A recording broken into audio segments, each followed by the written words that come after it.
He walked into Seoul's darkest room, unaware that the woman he had just protected could erase his name from the face of the earth with a single nod. Kang Seorin, the name whispered among South Korea's toughest criminals in the shadows, was sitting right in front of him. And for the first time in years, the Queen of Seoul smiled.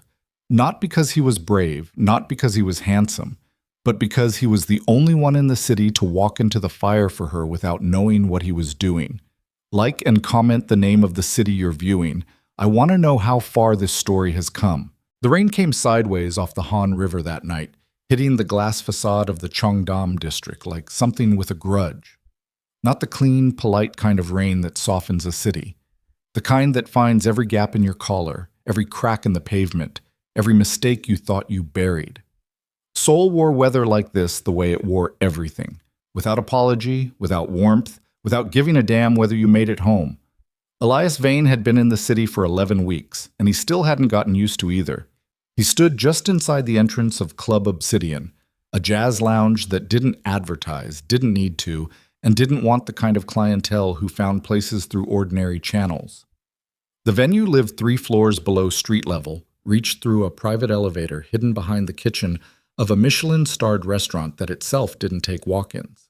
The whole setup was designed to make you feel like you'd been chosen, that the city had opened a secret door just for you. Elias knew better. Every door had a price. He just hadn't found the invoice yet. He was working tonight, technically. A private security gig for a pharmaceutical exec named Song Chan-woo, who was attending a business dinner in the VIP section and needed a Western face at his back. Something about projecting an international profile, which Elias had learned was Korean corporate code for "I need someone intimidating who won't ask questions about what I'm doing here." He'd taken the job because it paid and because Club Obsidian had a reputation for attracting exactly the kind of men he was hunting. He wasn't hunting tonight. But habits don't wait for permission. The lounge was dim and expensive, dressed in amber light and dark lacquered wood. A live quartet playing something slow and melancholy in the corner that nobody was actually listening to. The crowd was the specific variety of wealthy that doesn't need to perform wealth. No watches on display, no loud laughter, no proving anything to anyone. Just people who owned pieces of the city sitting in the city they owned, perfectly comfortable in the knowledge that the rest of Seoul existed to make them comfortable. Elias took a position near the eastern wall, back to the lacquer, sight lines clean to both exits and the bar. Old muscle memory. He ordered water. He watched. Song Chan-woo was already 3 drinks in at a corner booth, laughing too loudly with 2 men whose suits cost more than most people's cars. Elias cataloged the room the way he always did. Exits first, then threats, then variables he couldn't control. There was a cluster of men near the bar who moved wrong. Not drunk wrong, but alert wrong. The specific stillness of people pretending to relax. There was a woman behind the service station near the VIP curtain who'd been refilling the same ice bucket for 8 minutes without making eye contact with anyone. And there was a man in a black suit at the far end of the room, seated alone at a small table near the back wall, who had not moved since Elias walked in. Not nursing a drink, not checking a phone, just sitting, watching. The man had silver rings on 4 fingers and tattoo ink crawling up from his collar toward his jaw. He held a whiskey glass loosely in his left hand, and his eyes moved through the room with the patient, unhurried attention of someone who'd spent years reading spaces for danger and had learned to find it before it found him. Every few minutes, those eyes crossed Elias's position and moved on without landing. Not because he'd missed Elias, but because he'd already decided what Elias was and filed it away. The problem with people who assessed threats for a living was that they tended to recognize each other. Elias looked away. The music shifted to something with more bottom in it, the bassist leaning into a slow groove that moved through the floor and into your chest if you let it. Elias didn't let it. He was tracking Song Chan-woo's body language, which had shifted from loose to careful, which usually meant the conversation had moved from social to something that required sobriety to navigate when he caught movement near the VIP curtain. Not careful movement, ugly movement. A man, late 20s, expensive haircut, the particular brand of physical carelessness that came from never having faced real consequences, had a waitress backed against the wall beside the curtain's edge. His hand was around her wrist. Not holding, gripping. The kind of grip that's a statement, not an accident. She was small, in a black service uniform, and she had the specific stillness of someone who had learned that the worst thing you could do in a situation like this was escalate. The man said something. She shook her head, barely, and looked at the floor. He laughed. Something moved in Elias's chest that he'd long since learned wasn't conscience, but was close enough to cause trouble. He crossed the room without deciding to. His body just went, the way it always did when something in front of him needed stopping. Not heroics, not calculation, just the simple mechanical fact that he couldn't watch it and stay still. He passed 2 tables and a server without touching either, and arrived at the VIP curtain in the time it took the drunk man to look up. Let go of her wrist. His Korean was functional, not elegant, not native, but clear enough. The man looked at him the way you look at something that's dropped from the ceiling. Not afraid, just confused by the intrusion. What? You heard me. The man's confusion curdled into amusement. He had the kind of face that was probably handsome under better lighting and better decisions. Strong jaw, good bone structure, the genetic dividend of privileged parentage. But what lived on top of those features right now was ugliness of the cultivated kind. The kind you had to choose, repeatedly, over time, until it became default. He looked Elias up and down. Who the hell are you? Security. Elias kept his voice flat. Not hostile, not inviting discussion, just flat the way a wall is flat. Let go of her wrist. The man released the waitress. Not because he was conceding, but to free his hand for whatever came next. She stepped sideways, not backward, which told Elias she'd had some training in handling herself, just not enough to override the math of the situation. He didn't look at her. You don't look at the person you're protecting in situations like this. You look at the threat. You know who I am, the man said. His voice had gone quieter, which was more dangerous than loud would have been. Quiet meant he was calculating something. No, Elias said, but I know she said no. The room had shifted without shifting. Nobody had moved. Nobody had spoken. Nobody had turned toward the confrontation at the curtain's edge. But the quality of the room's attention had changed the way pressure changes before a storm, something getting heavy and specific in the air around them. The quartet was still playing, the drinks were still being poured, but everyone in Club Obsidian was now intensely aware of the 2 men standing at the VIP curtain, even the ones looking directly somewhere else. The man in the black suit at the far table had not moved, but his eyes had found Elias, and stayed there. The drunk man smiled. It wasn't a good smile. You stupid foreign bastard, he said, in English now, which meant he'd learned insults in multiple languages, which was its own kind of accomplishment. Do you know what you just... He stopped himself, looked at the waitress, then back at Elias with something new moving behind his eyes. Not anger, something older than anger, something that looked almost like fear dressed up in contempt. That's not a waitress. Elias waited. That, the man said slowly, is Kang Seorin. The name meant nothing to Elias. It clearly meant everything to the room. The quartet stopped playing, not at the end of a bar, not at a natural pause. In the middle of a phrase, the bassist's hand just went still on the strings, and the silence that replaced the music was the kind that has weight and shape and edges. Elias didn't look around.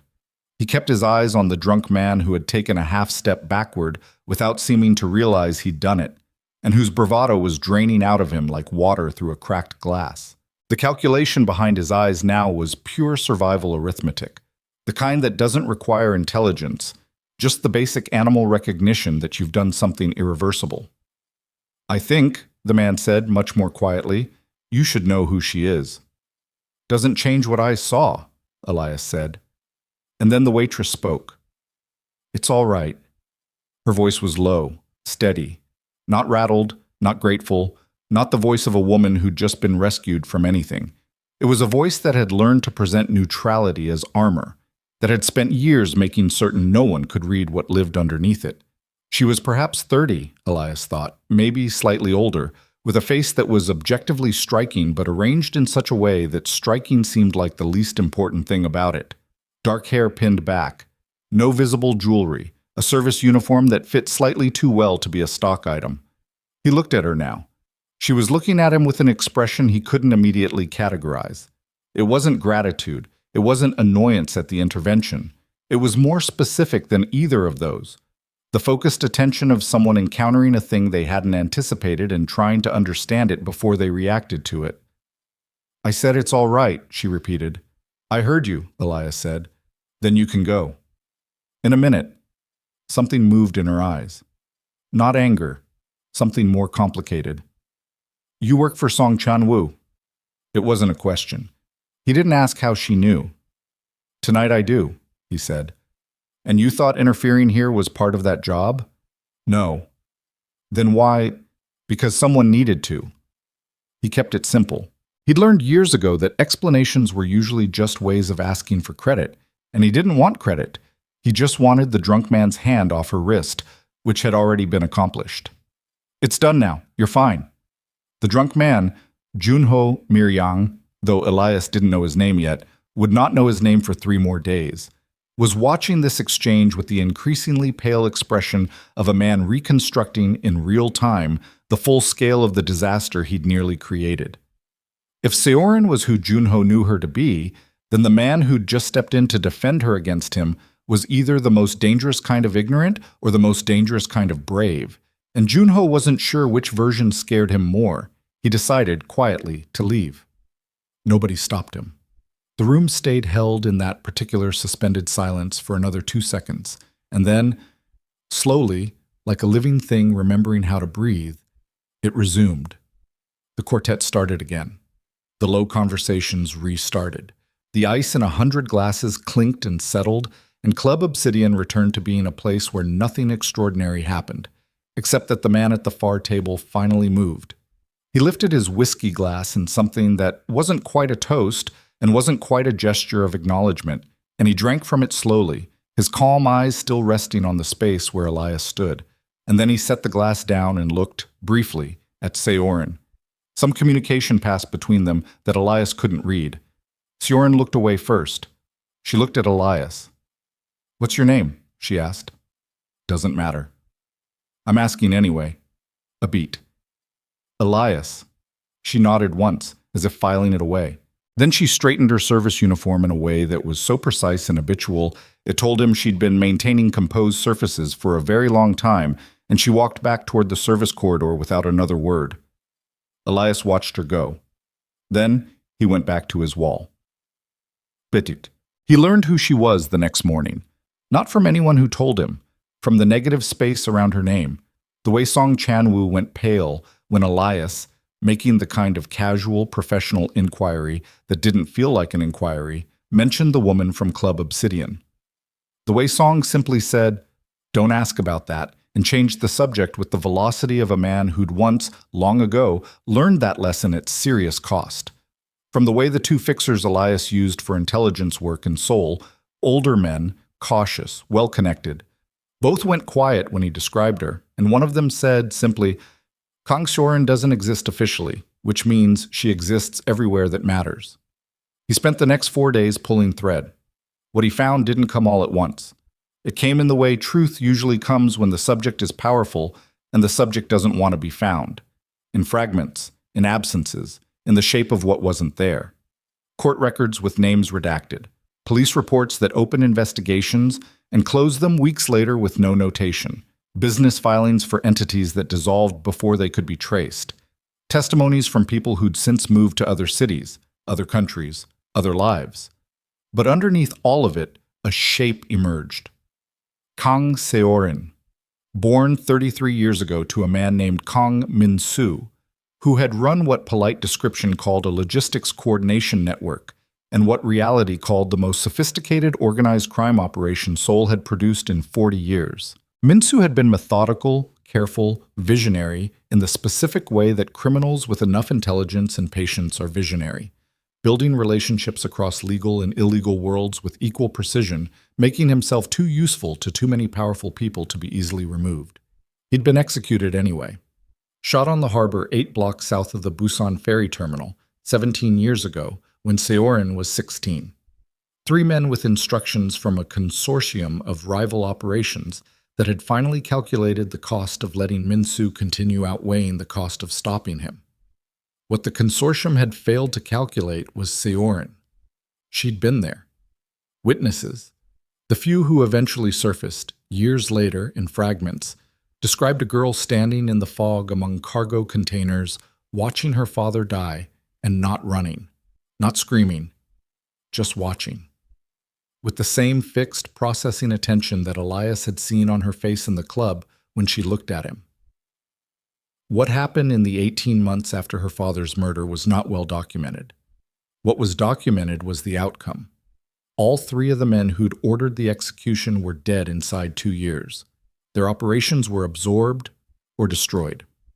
The consortium that had thought removing Kang Min-soo would create a vacuum had instead created a successor who was younger, more patient, and significantly less merciful. Seorin had rebuilt everything her father built, and then exceeded it. Not noisily, not with the kind of theatrical cruelty that made for good criminal mythology. She was, by all accounts that Elias could piece together, genuinely methodical. Someone who understood that power was more durable when it was quiet, when it was structural, when it was woven through the fabric of things rather than displayed on the surface. The men who'd come up against her most frequently described a quality she had that they struggled to articulate. She was always already 3 steps past the position you thought you were contesting. Elias read all of this in 4 days, sitting in his rented apartment in Mapo-gu, takeout containers accumulating on the table beside his laptop, the rain never fully stopping. He read it with the specific flat attention of a man trying to keep his own reactions at arm's length from his analysis. He'd been in serious situations before. He'd worked security contracts in 3 conflict zones, done 2 years consulting for federal agencies he wasn't allowed to name in polite company, spent the last 8 months in Seoul developing intelligence on a trafficking network that had thus far successfully avoided every attempt to document it. He'd encountered dangerous people. Seorin wasn't dangerous the way the people he'd encountered were dangerous. She was dangerous the way architecture is dangerous, not individually, not in the moment, but structurally, permanently, in a way that didn't require her to do anything because the danger was already built into the way the space around her was organized. On the 4th day, Do-yoon came to see him. Han Do-yoon arrived at Elias's apartment at 7 in the evening without announcing himself, which meant he'd had someone watching the building's service entrance and knew Elias had been home since 4. He was a thin man in his mid-30s with the specific lean quality of someone who'd stayed hungry by choice rather than circumstance, and an angular face that communicated intelligence and restraint in equal measure. He wore a dark gray jacket, no tie, hands visible. He smiled when Elias answered the door. "Mr. Vane, you've got about 10 seconds before I decide whether this is a problem," Elias said. Do-yoon's smile didn't change. "We have mutual information interests. May I come in?" Elias considered him. The body language was professional, not aggressive. The kind of careful presentation that meant someone was trying to communicate, "I'm not here to start something." That could mean he genuinely wasn't there to start something, or it could mean he was very good at presenting that way regardless of intent. Elias stepped back from the door. Do-yoon entered, took in the apartment, the laptop, the documents, the organized detritus of extended intelligence work, with a glance that cataloged it without commenting on it. He accepted the chair Elias indicated and sat with the relaxed posture of a man conducting a meeting he'd prepared for. "You've been researching her," Do-yoon said. "You've been watching me research her." "Yes." "How long?" "Since the club." Elias said nothing. He stood with his back to the kitchen counter, arms loose, watching Do-yoon's hands. "She wants to hire you," Do-yoon said. "For what?" "Personal security. Immediate transition from your current engagement with Song Chan-woo, whose contract, I should mention, expires at the end of this week." Elias said, "She knows my employment schedule." "She knows most things." "What's the rate?" Do-yoon named a number. Elias was careful not to let anything change in his face, because the number was high enough to be insulting in the specific way that extremely good offers are insulting. They tell you that someone has accurately assessed the price of your cooperation, which means they know more about you than you've offered. "She doesn't need personal security," Elias said. She has an organization. She wants someone external, someone without prior allegiances in Seoul. Someone she can read. Someone, Doyun said carefully, who reads as clean. Elias looked at him for a long moment. What does she actually want? Doyun's smile was small and precise. You'll have to take the meeting to find that out. And if I don't take the meeting? Then we part cordially and I go back and tell her the answer is no. He spread his hands slightly, a gesture of easy acceptance. She doesn't compel people, Mr. Vane. She invites them. And the people who decline the invitation generally lead unremarkable lives afterward. A pause. You're not a target. She doesn't work that way. Spite is expensive and she doesn't waste resources. Elias thought about the trafficking network. He thought about the 12 names on the list he'd assembled over 8 months. The men who moved women through Seoul's elite nightlife circuits, who operated beneath the protection of money and status, and the specific immunity that came from being too embedded in legitimate power structures to touch. He'd been working toward them slowly, carefully, building a case that could survive the legal challenges that money could manufacture, and he was close, but not close enough. And the closer he got, the more certain he became that he was going to run out of time before he ran out of distance. He thought about his sister Mara, 22 years old when she disappeared, found 8 weeks later in a shipping container outside Incheon with 4 other women. The case had officially been closed. Elias had never closed it. If Kang Seorin's operation touched the circles he was investigating, and the geography made it very nearly impossible that it didn't, then getting close to her got him close to information he couldn't access any other way. That was the calculation. He kept the rest of it, the complication of her, the thing in his chest that had moved when he'd crossed the room at Club Obsidian and that he had not successfully explained away in 4 days of trying, somewhere separate, somewhere he could examine later. Or not at all. Tell her yes, he said. The meeting was in a penthouse in Gangnam that belonged on paper to a construction holding company. Elias arrived by private car, was met by 2 men who checked him for weapons with the professional thoroughness of people who knew what they were looking for, and was escorted into a space that was large and spare and extremely expensive in the way that stripped-back spaces are expensive. Every surface chosen, nothing accidental. Seorin was standing at the floor-to-ceiling window when he entered, looking out over Seoul's nighttime grid. She wasn't in the service uniform. She wore dark trousers and a structured jacket, her hair down now, and she turned when he came in with the same precise, assessing regard she'd had in the club, as if she'd already formed a hypothesis about him and was checking it against the data of his presence. "You found out who I am," she said. "Yes. And you came anyway. You invited me anyway." She almost smiled. "I did." She moved to a chair and sat with the specific ease of someone for whom every room is a room they own. Not arrogance, just deep, settled familiarity with authority. "Sit down, Mr. Vane." He sat. "Tell me about the trafficking network," she said. He went still. She watched him go still with the expression of someone watching a test produce an expected result.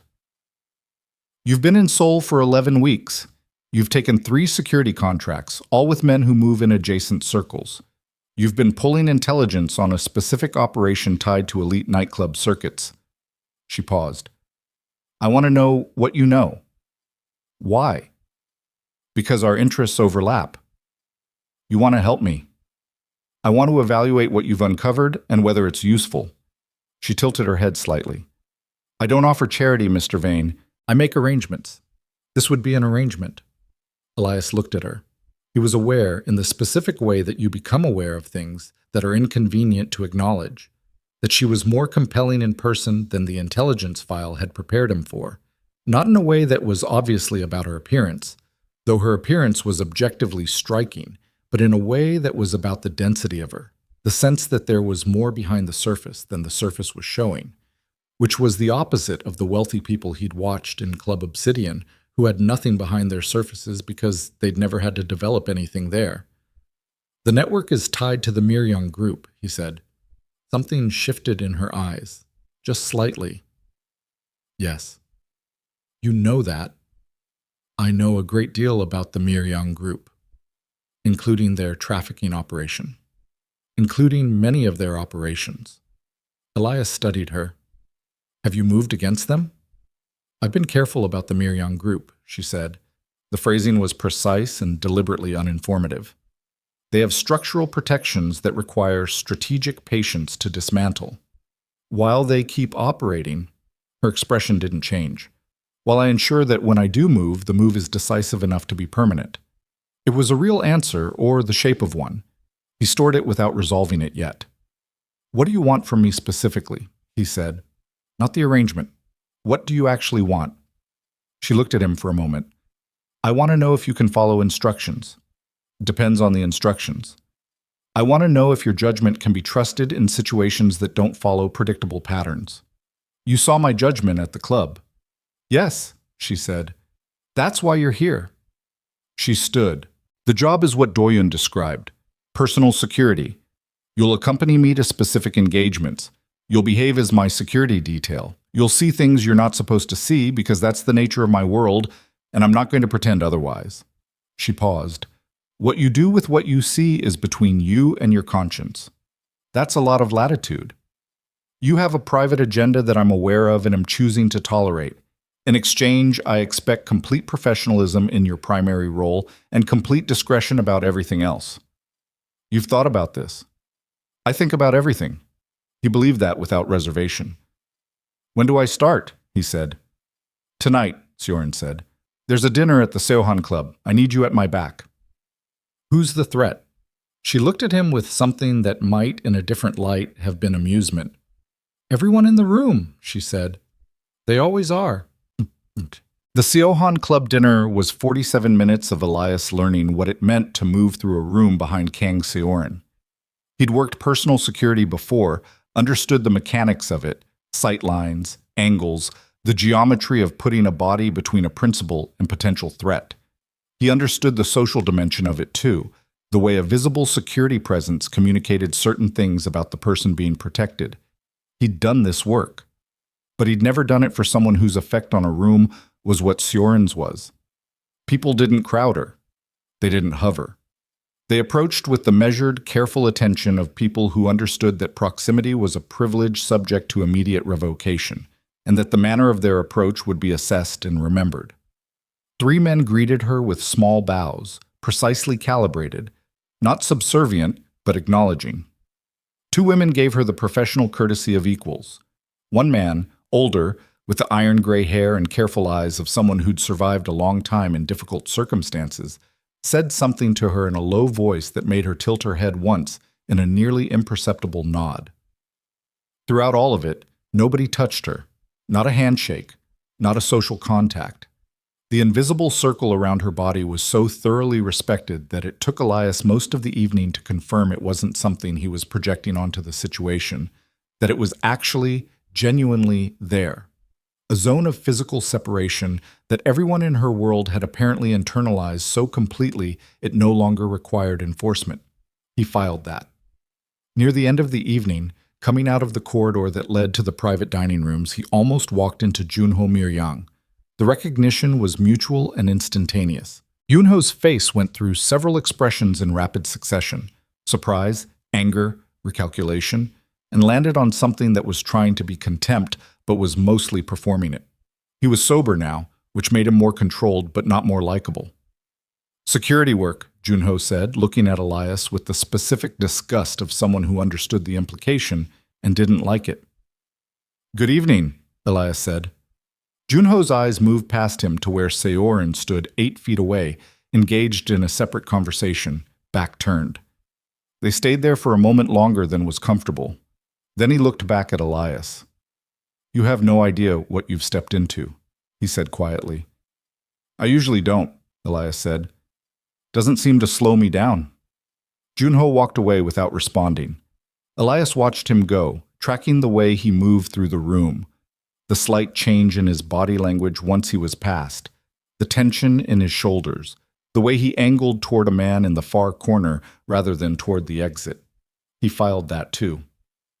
On the car ride back, in the silence of the armored vehicle, while Doyun sat up front and the city moved past the tinted windows, Seorin said without looking at him, Junho Miryang. I know. He said something to you that I don't know what I've stepped into. She was quiet for a moment. Do you? Pieces of it. You're not afraid. I didn't say that. She turned her head to look at him then, direct, no performance in it. What are you afraid of?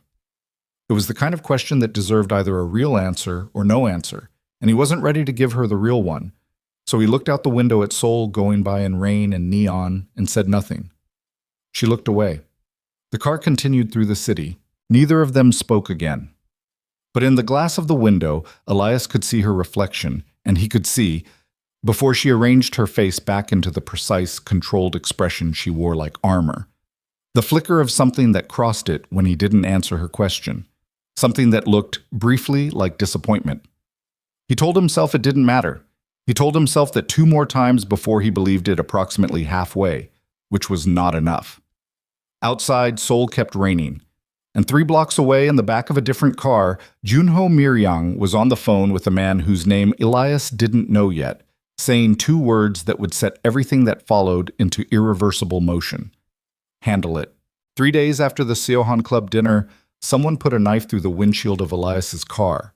Not a warning, not a note attached, just a 7-inch blade driven through the glass on the driver's side with enough force to crack the frame, left there like punctuation at the end of a sentence that hadn't been started yet.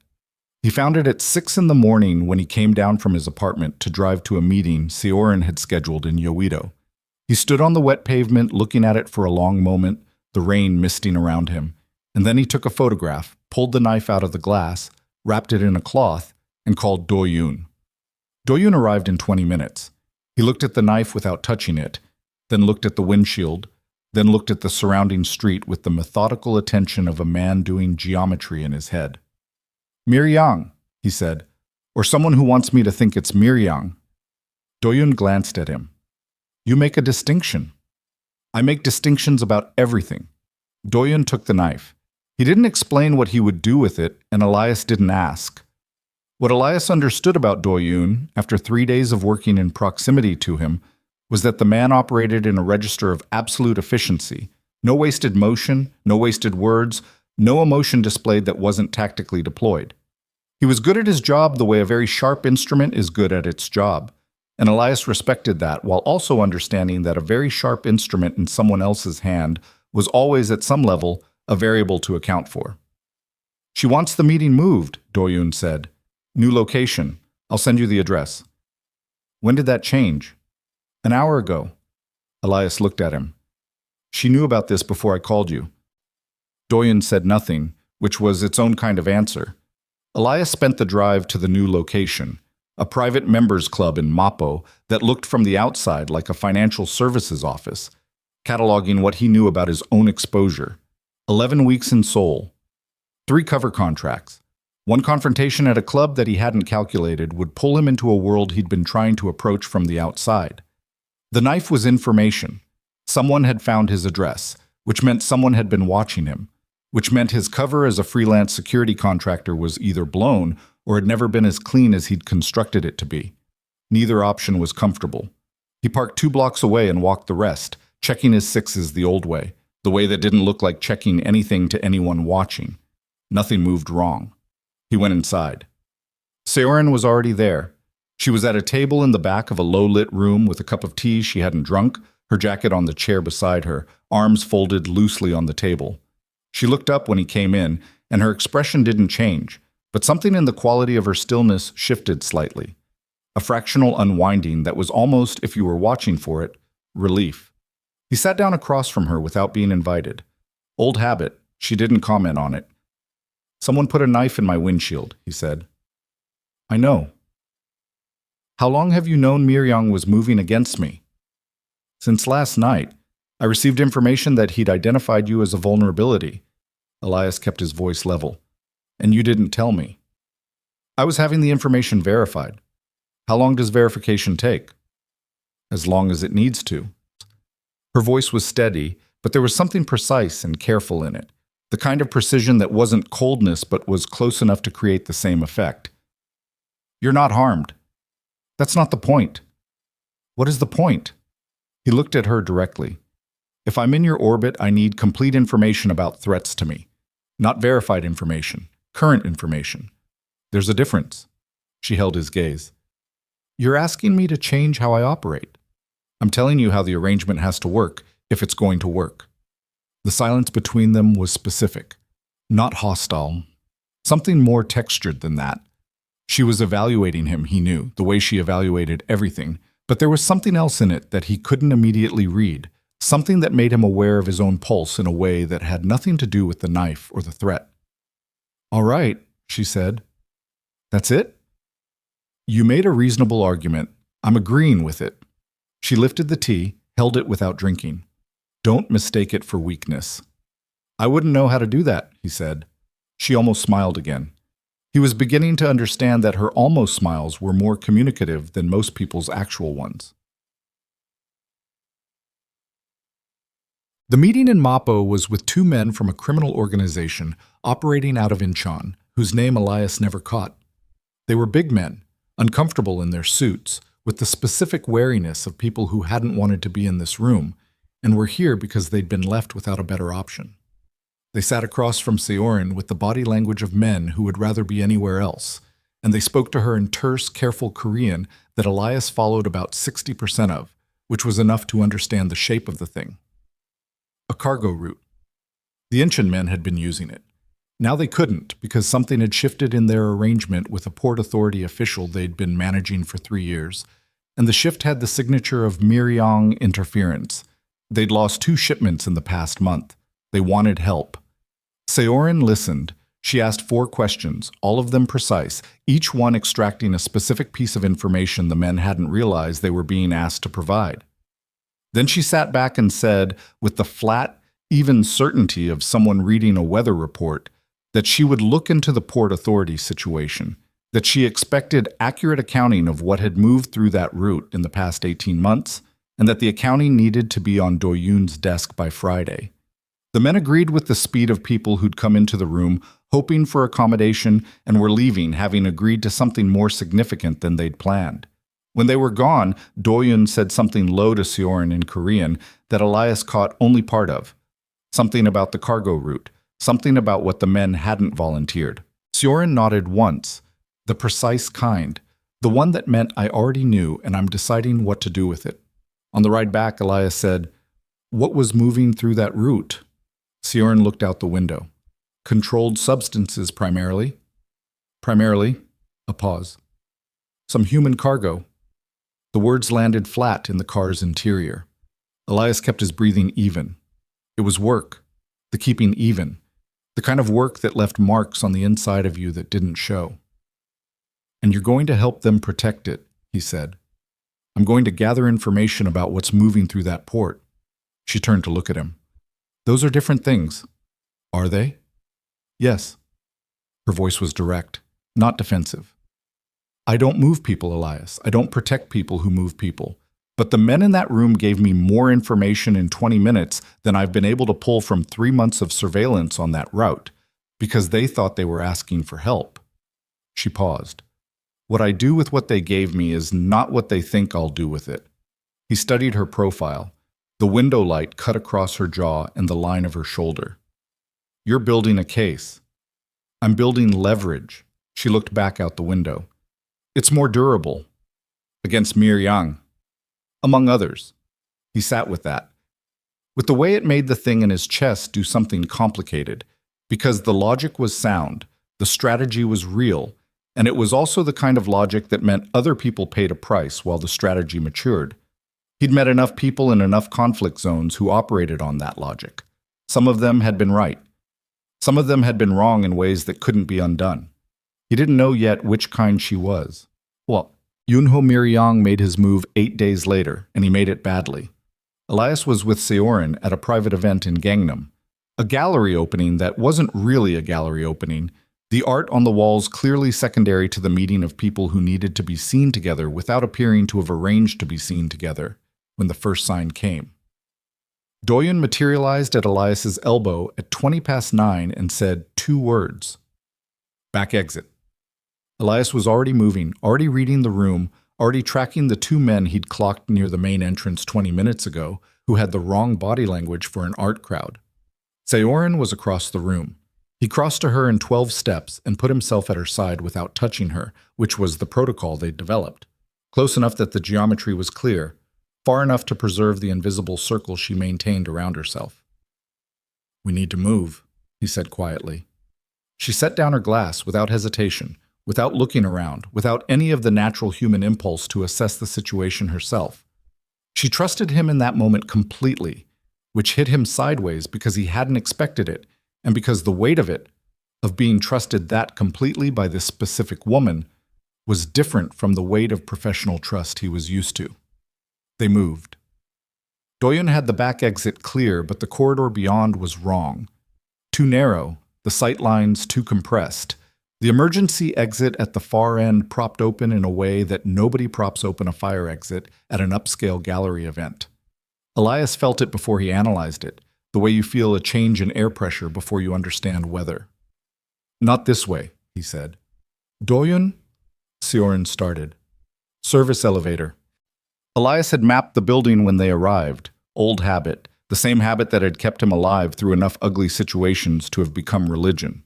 He knew where the service elevator was because he always knew where the service elevator was. He moved them right, through a door marked staff only, into a utilitarian corridor that smelled of cleaning product and cardboard. Behind them, from the direction of the main corridor, he heard the gallery's ambient noise change, the specific shift of a crowd reacting to something sudden and wrong. Then a shot. Then screaming. The service elevator was 12 feet ahead. Seorin moved without being directed, which told him she'd done this before, had run through corridors like this before, had been in the specific situation before. They reached the elevator. Elias hit the call button and then stepped back from the door. Because if someone had the corridor covered, the elevator door was the obvious fatal funnel, and positioned himself at the corridor's corner with a clear sight line back to the staff door. "Are you armed?" he said. "Not tonight." A pause. "Tactical error." "Yeah." The staff door opened. One man, dark jacket, moving fast. Elias moved faster. He caught the man's gun hand before it came level, turned it, used the man's own forward momentum against his elbow joint in a way that produced a sound Elias had heard too many times to react to, and the man had apparently never heard at all, because he made a noise that was more surprise than pain, and then he was on the floor and Elias had the gun. The elevator arrived. They got in. Going down was 12 seconds of Seorin standing very still and Elias watching the floor indicator with the gun at his side. He could feel her breathing, fast but controlled, the breath of someone managing adrenaline rather than being managed by it. There was blood on his left hand from the man in the corridor, not his own. The door opened on the basement parking level. Dark. Quiet. Too quiet. The garage had its own sound, the ambient hum of ventilation systems, and it was running normally, which either meant the threat was contained above or the threat in the basement was patient enough to wait quietly. Elias moved out first, checked angles, motioned her out. They crossed the parking level at a controlled pace, not running. Running draws attention and burns energy you might need, toward the northeast stairwell exit, and they were 15 feet from it when the sedan pulled out from behind a support column and blocked the path. Two men out of the car before it stopped. Organized. This wasn't improvised. "Kang Seorin," one of them said. He was reading from a roll, the kind of man who'd been told what to say. "Mr. Miryang requests..." Elias shot the car's front left tire, which made both men flinch back involuntarily, which bought them 2 seconds, which was enough. He grabbed Seorin's arm. The first time he'd touched her, skin contact, his hand on her forearm. And they ran. Maj. They made the stairwell, 4 floors up to street level. Elias took them up without stopping because stopping in a stairwell is dying in a stairwell. Seorin kept pace exactly, which told him she was in better physical condition than her presentation suggested, which he filed alongside everything else he was filing about her in the back of his mind, where the files were accumulating faster than he could process them. Street level, cold air, rain, Seoul at 11 at night. Elias's phone showed 3 missed calls from Doyun and 1 text message that said simply, "Green car, 2 minutes. Northeast corner." They walked northeast, not fast, not slow. 2 people on a wet Seoul street, which was not remarkable in Seoul, which was the point. The green car arrived in 90 seconds. Doyun in the passenger seat, a driver Elias didn't know. They got in. Doyun turned from the front seat and looked at Seorin with an expression that was professional calm, stretched very thin over something that wasn't calm at all. 3 men inside, he said. Security handled 2. 1 got away. Casualties? 1 of ours. Minor. He paused. Junho organized this personally. It has his operational signature. Seorin said nothing. She was looking out the window, her forearm where Elias had grabbed her resting on her knee, and she turned her hand over once, not checking for injury, just a movement, unconscious, processing, and then was still. Elias watched her do it. He looked away. This changes the timeline, Doyun said, to Seorin specifically. Yes. We move earlier on the Miryang group, or we concede that he's going to keep escalating. I know what it means, Doyun. I'm asking what you want to do.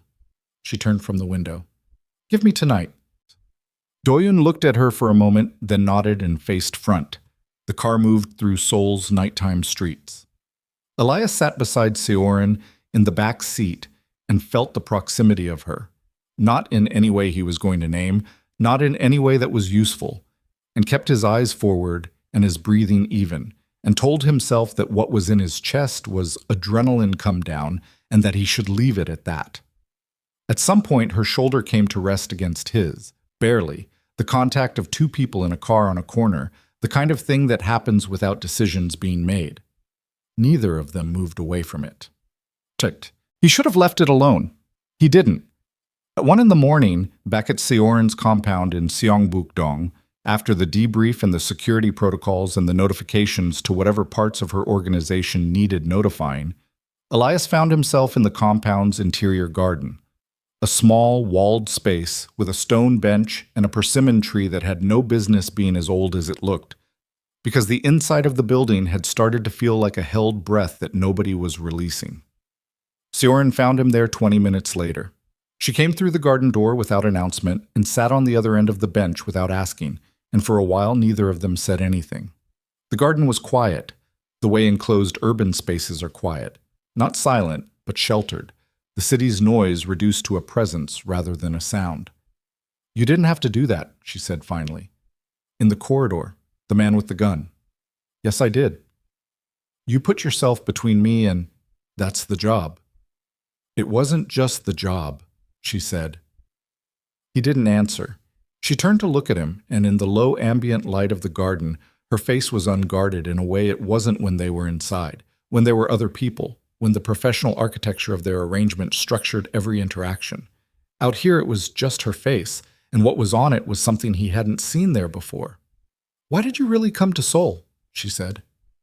I told you, the trafficking network, that's what you came for. I asked why you really came. She paused. Most people who lose someone come for justice. Some come for answers. A very few come for something they don't have words for yet.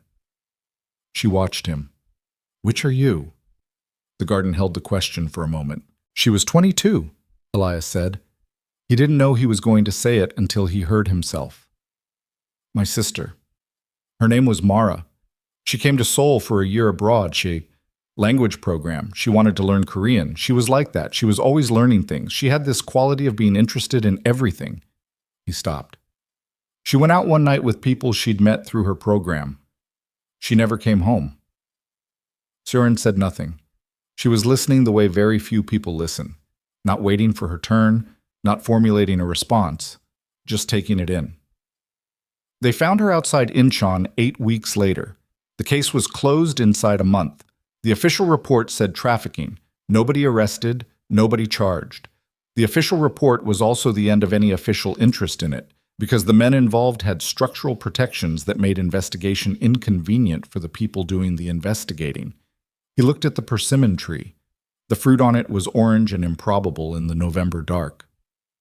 So I came myself. Silence. Mara, Seorin said quietly. Yeah. Another silence. Longer. I knew the network existed, Seorin said. 3 years ago I knew it. I had names. Not all the names, but enough names to understand the shape of the operation. She paused. I made a calculation. The network was protected by Miryang money at the highest level.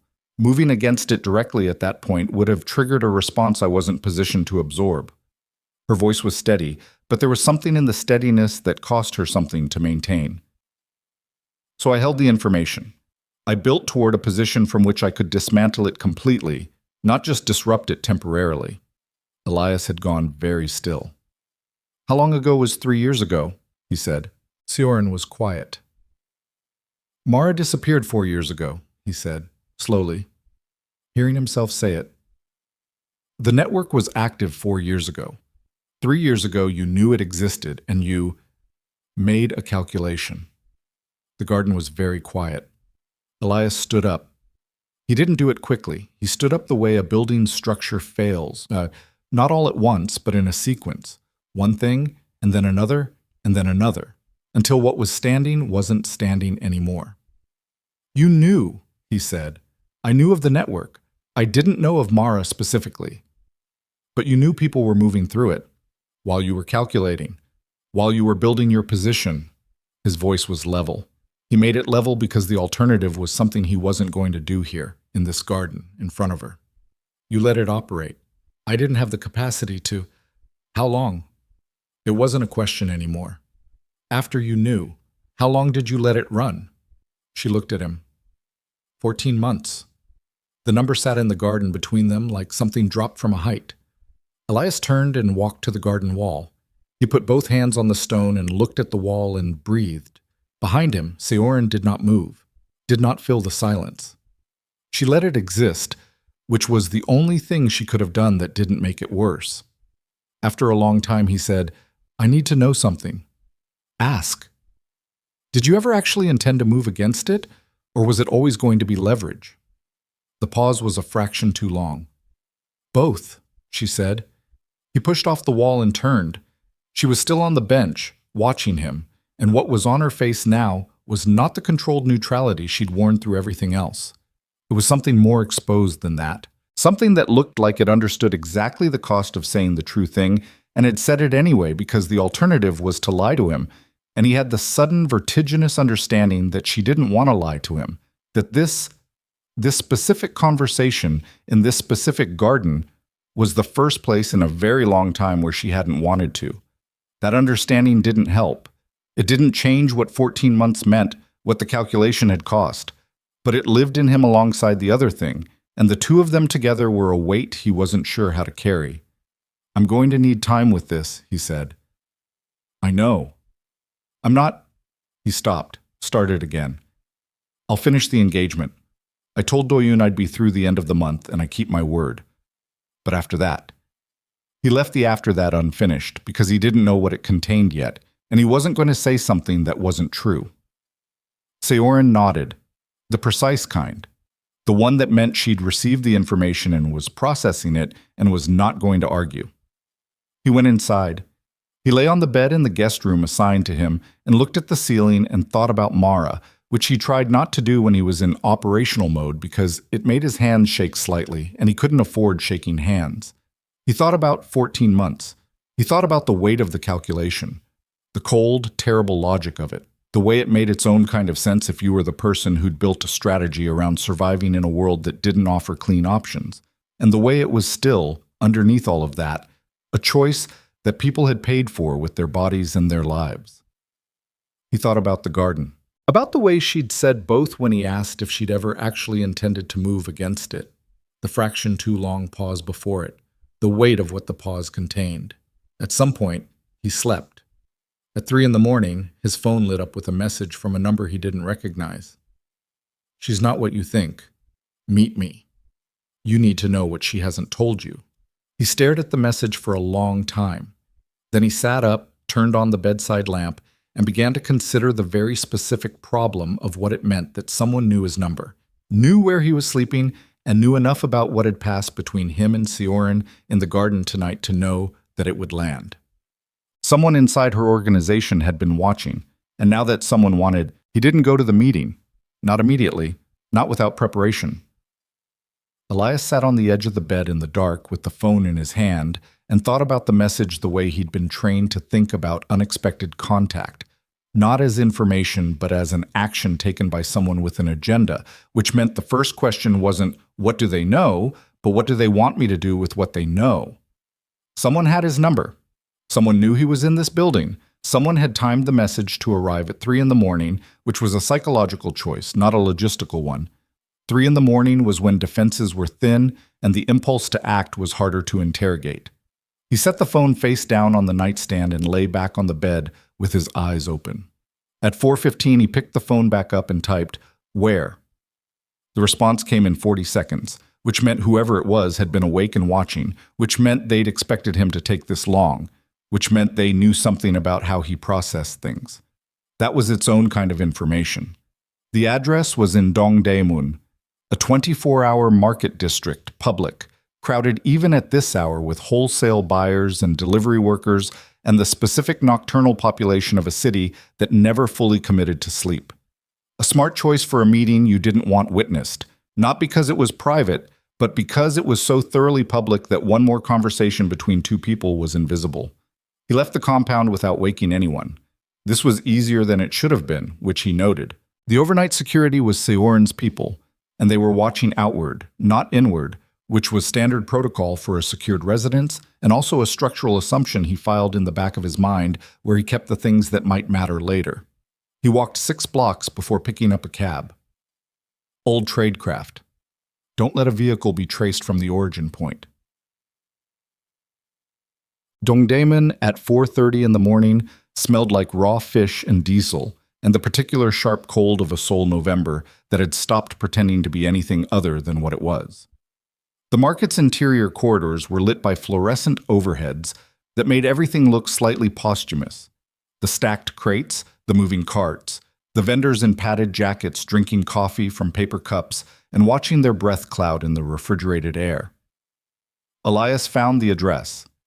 A small covered seating area tucked between a dried goods stall and a refrigerated fish display. Plastic tables. Overhead heat lamps doing insufficient work against the cold. The man waiting for him was someone he recognized. Not personally, by type. Late 40s, the lean and weathered build of someone who'd spent decades in physical work that had long since become sedentary, leaving behind only the posture. A face that had been handsome once and was now just experienced. He was wearing a padded jacket, both hands visible on the table around a paper coffee cup, and he watched Elias approach with the steady eyes of a man who was frightened but had decided to be here anyway, which was the most dangerous kind of person to be in a situation like this. Not because they were reckless, but because they'd already done the risk calculation and concluded that what they were doing was worth the risk, and people who'd concluded that were hard to redirect. Elias sat down across from him. "You know who I am," the man said. Statement, not question. "I know what you are," Elias said. "I don't know your name." Park Seong-ho. He said it like he was setting something down on the table, an object with weight to it. "I've worked for Kang Seorin for 9 years. Worked? Work." He corrected it without embarrassment. Present tense, still. "She doesn't know I'm here." "Why are you here?" Park wrapped both hands tighter around the coffee cup, a physical gesture, something to hold on to. "Because you're the first person in 9 years I've seen her actually look at." Elias said nothing. "I don't mean—" Park stopped, reorganized. "I'm not talking about that. I'm talking about looking at, actually seeing. She operates through people, Mr. Vane. She moves them like instruments. She's brilliant at it. I'm not saying she's not, but she doesn't see them. Not really. They're components." He looked at Elias steadily. "She sees you." "You came to tell me that at 4 in the morning." "I came to tell you what she hasn't told you." He set down the coffee cup. "The trafficking network. The Miryang operation. You think you know the shape of it because she's given you a shape. You don't." Elias's hands were flat on the table. He kept them flat. talk. The route through Incheon, the one the meeting in Mappo was about, the cargo route. It's been running for 6 years. The network moves approximately 40 to 60 people per quarter, primarily women between 17 and 26, primarily from Southeast Asia and Eastern Europe, routed through Seoul's entertainment and hospitality circuits before, he paused, before wherever they end up. I know this. You know what she told you? Park leaned forward slightly. What she didn't tell you is that the Incheon route has a document trail. Bills of lading, transit manifests, port authority sign-offs, a paper structure designed to survive cursory investigation. And that paper structure, Papo, the thing that makes the route legally durable, was built by a financial architecture firm that does work for Seorin's organization. The fluorescent light hummed above them. Somewhere in the market, a cart with a bad wheel squeaked past. You're saying she built the cover for them, Elias said. I'm saying her people built the cover for them. 5 years ago, before she knew, or says she knew, what the route was being used for. A legitimate logistics documentation project that got repurposed. Park's eyes were steady. Or that's one version. And the other version? The other version is that she knew what it was for when she built it, because the Miryong group paid 4 times market rate for the work, and Seorin doesn't miss what things cost. He sat back. I've been with her 9 years. I've watched her operate. She doesn't make mistakes about money. She doesn't do work without knowing who it's for and what it's serving. The cold in the market was specific and real, the kind that settled in your joints. Elias felt it in his hands, in the base of his skull.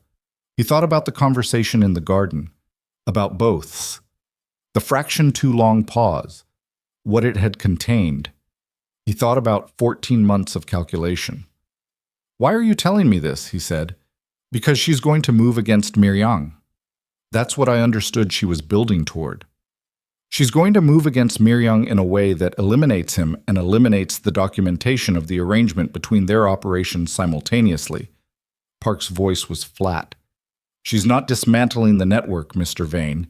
She's acquiring it, removing his control structure and absorbing the route into her own operation with the paper trail buried underneath the bodies. The fluorescent light, the squeaking cart gone now, the fish smell and the diesel and the cold. You have proof of this, Elias said. Park reached into his jacket and produced a folded envelope. He set it on the table and pushed it across. Financial records. Internal communications between Doyen and the logistics firm's principal. 3 meetings in the past 6 weeks with Port Authority contacts that don't match the timeline of what she told you she was doing with the Incheon information. Elias looked at the envelope. He didn't pick it up. Why me? He said. You've worked for her 9 years. If you have this, you have options that don't involve finding the foreign security contractor she hired 3 weeks ago. Park was quiet for a moment. Because my options that don't involve you also don't involve outcomes I can live with. He looked at the envelope. If I take this to her rivals, it starts a war. If I take it to law enforcement, she has law enforcement relationships I can't fully map. If I take it to journalists, he almost laughed, the sound of it entirely mirthless. You see the problem. And with me, with you, there's a chance she stops. He looked at Elias directly, and what was in his eyes was not righteousness, not calculation, just the exhausted simplicity of a man at the end of something. I've seen how she is with you. I don't have a better theory than that. Elias sat with it. Then he picked up the envelope. He went back to the compound as the sky was beginning to make up its mind about morning, that gray, indeterminate hour when Seoul looked most like a city in a dream, real but not quite solid, the distances soft, the lights fading into an ambient glow rather than distinct sources. He sat in the car in the compound's private garage for 11 minutes, reading the documents in the envelope under the car's interior light, going through each page twice, because once might be careless, and he couldn't afford careless. The financial records were what Park had described. Transaction records between a subsidiary of Seorin's organization and the logistics firm, dating back 5.5 years. The billing codes were opaque, but the payment structure had the specific pattern of ongoing service retainer rather than project billing, which meant the relationship hadn't ended when the documentation project ended. The communications between Doyun and the firm's principal were in Korean and in a compressed professional register that omitted names and used reference numbers instead of descriptions, but the sequence of them, dated across the past 6 weeks, corresponded precisely to the timeline of the Incheon Port Authority. Situation that the meeting in Mapo had supposedly been intelligence gathering about. Doyun had not been gathering intelligence. Doyun had been coordinating. Elias sat in the car and looked at this for a long time. He thought about Doyun, the thin, efficient, absolutely contained man who'd been Seorin's closest operational lieutenant for what Elias understood to be nearly a decade. He thought about the way Doyun had run the debrief after the gallery attack, the precise and professional calm of it, the way he'd presented Seorin with options that had all leaned, Elias now understood, in a single direction. He thought about the overnight security watching outward and not inward. He put the documents back in the envelope. He went inside. He found Seorin in her private office at 7 in the morning, which meant she hadn't slept either, which meant she'd spent the hours since the garden doing her own processing. The office was sparse and real, not a performance of power, no ostentatious furniture, just a working desk and a wall covered in printed documents and handwritten notes and the occasional photograph, the actual architecture of how she thought. She was at the desk with a cup of coffee gone cold beside her when he came in, and she looked up with the expression of someone who'd been expecting him to come but wasn't sure when. He put the envelope on the desk between them. She looked at it. Something moved in her face very quickly that was almost recognition. "Where did you get this?" she said. "Does it matter?" "Yes." Someone inside your organization who's been with you 9 years and doesn't want to watch you become the thing you say you're trying to destroy. She was quiet. She didn't pick up the envelope. "You've seen it," Elias said. "Or you know what's in it." "Elias, tell me it's wrong." He kept his voice level. He was working very hard at the level. "Tell me the financial records are out of context or the communications mean something different from what they read as, and I will sit here and listen to you explain it." Seorin stood up from the desk. She moved to the window, the same way she'd stood at the window in the Gangnam penthouse when he first came to see her, looking out over the city with her back to him, which he understood now as something she did when she needed to organize what she was going to say. "The logistics firm built the documentation structure before I had confirmed knowledge of the network's full function," she said. "That part is true. And after you had confirmed knowledge." A pause. Long. "The structure was already in place, already functional. Dismantling it immediately would have signaled to Miryang that we'd penetrated their operation before we were ready to act on that penetration. So you left it." "We left the documentation structure intact while we built toward a position from which we could move decisively. And the meetings with the port contacts in the past 6 weeks." She turned from the window. Her face was arranged again, the controlled surface, but underneath it something was straining against the arrangement. "Managing the transition." "The transition," he repeated. "To what?" She looked at him. "Say it," he said. "To our operational control of the route." The words were flat and deliberate, each one chosen. "Miryang's network doesn't disappear when Miryang does. The infrastructure remains, the contacts remain, the demand remains. If we don't control it, someone else fills the space within weeks, and the next person may not have the restraints we— "What restraints?" His voice cracked on it, not with volume, but with something structural giving way, the controlled level breaking. "What restraints, Seorin? You're describing absorption. You're describing taking over a human trafficking operation and calling it management. I'm describing preventing a vacuum that gets filled by something worse. That's what everyone says." He was on his feet now, and he hadn't decided to stand. "That's exactly what everyone says. The men in conflict zones who decided they needed to control the weapons trade to prevent worse people from controlling the weapons trade. The intelligence agencies that decided they needed to own the drug networks to prevent worse agencies from owning the drug networks. There is always a worse thing being prevented. The worst thing is always the excuse." He stopped, breathed. "My sister moved through that route." The room was very still. "Mara moved through that infrastructure, the documentation that your organization built and maintained and managed the transition of— That paper structure was the legal cover for the container she was found in. He put both hands on the desk. So tell me again about the restraints. Tell me again about the worst thing being prevented. Sorin's face had gone through something extraordinary in the past 30 seconds. The controlled surface had come apart entirely, not gradually, but all at once, the way a structure fails. And what was underneath it was not the cold calculation that the documents implied, not the strategic monster that the worst reading of the evidence constructed. What was underneath it was a woman who had been living inside a logic for so long that she'd stopped being able to see it from outside, and who was now being forced to see it from outside, and who was finding the view intolerable. Her hands were flat on the desk beside his. "I didn't know about Mara specifically," she said. Her voice was different, stripped of the professional register, smaller and more real. "I need you to know that I did not know about Mara." "But you knew about the category of people Mara was."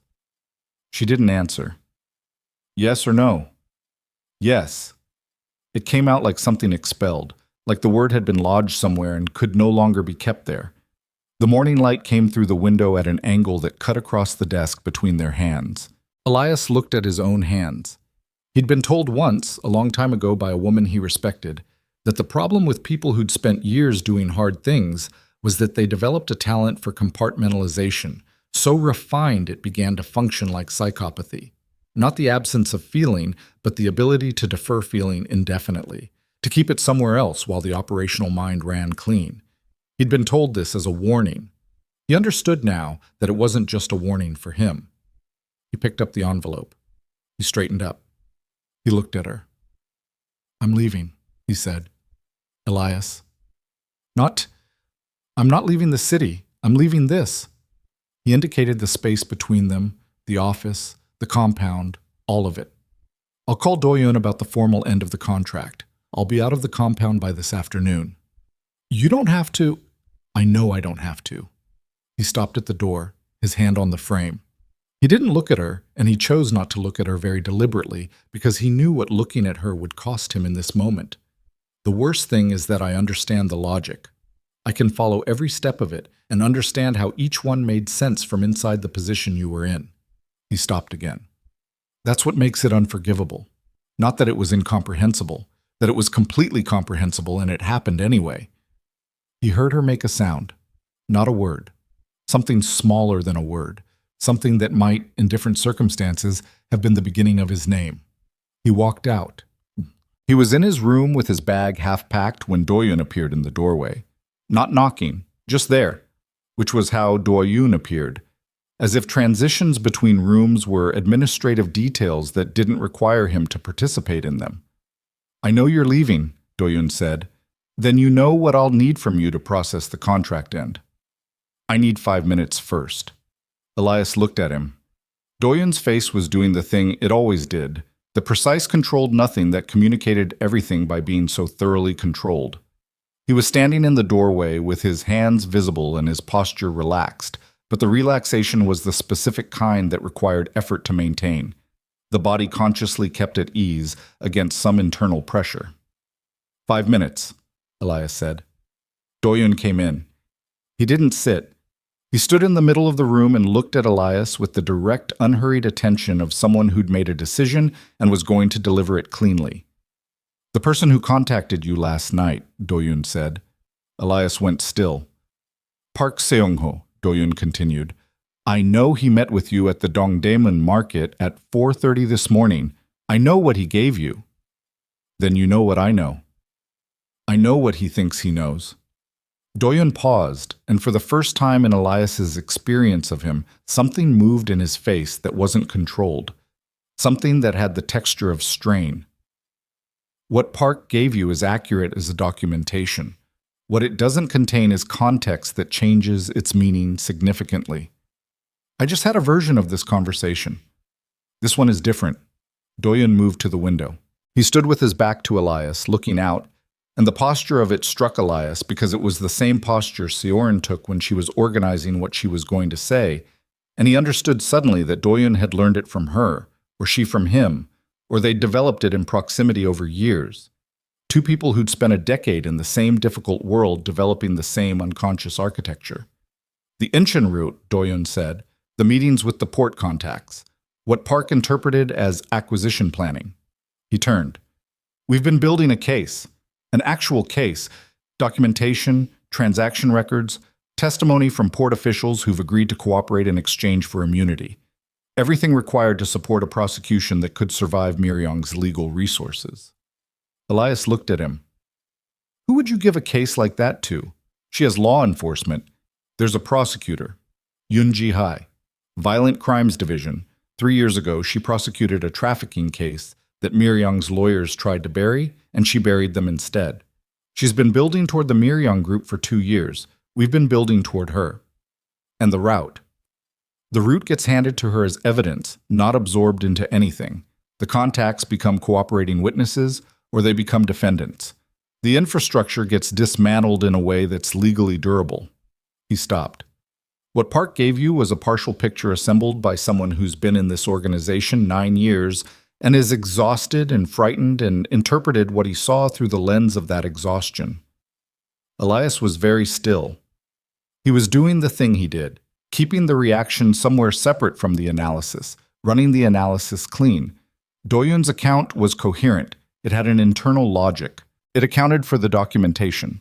It was also, structurally, exactly what someone would say if they'd been caught and needed to produce a counter-narrative. And Elias had been in enough rooms with enough people who were good at that to know the texture of it, and he couldn't be certain which texture this had. Proof, he said, not explanation. Proof. Doyun reached into his jacket and produced a phone. He held it out. On the screen was a series of messages. A thread, recent, in Korean. Elias took the phone. Read. His Korean was functional, enough. He read the thread twice. The messages were between Doyun and a woman identified only as YJH.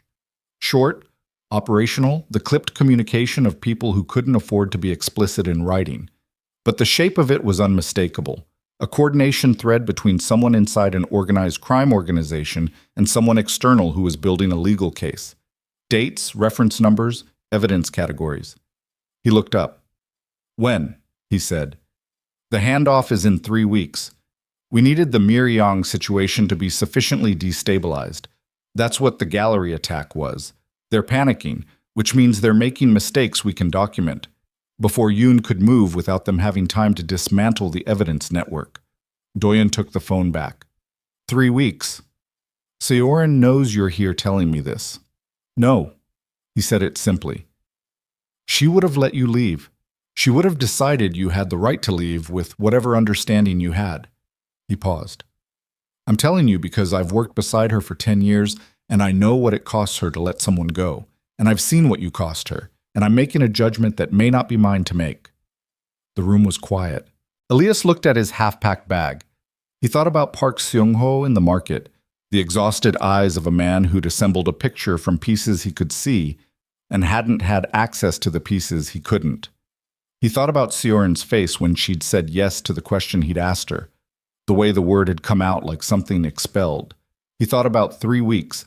He set the bag on the floor, not unpacked, just down. Tell her I'm staying through the end of the month, he said. Doyun nodded. He moved to the door. Doyun. Elias waited until the man turned. If you're lying to me, I will find out. I know, Doyun said. That's why I'm not.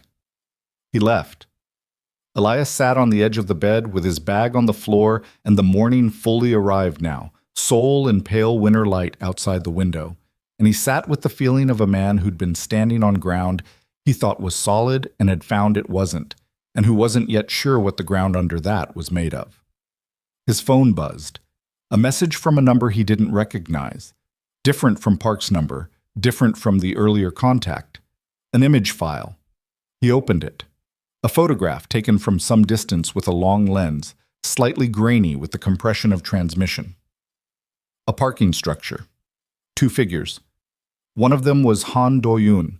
The other was Junho Miryang.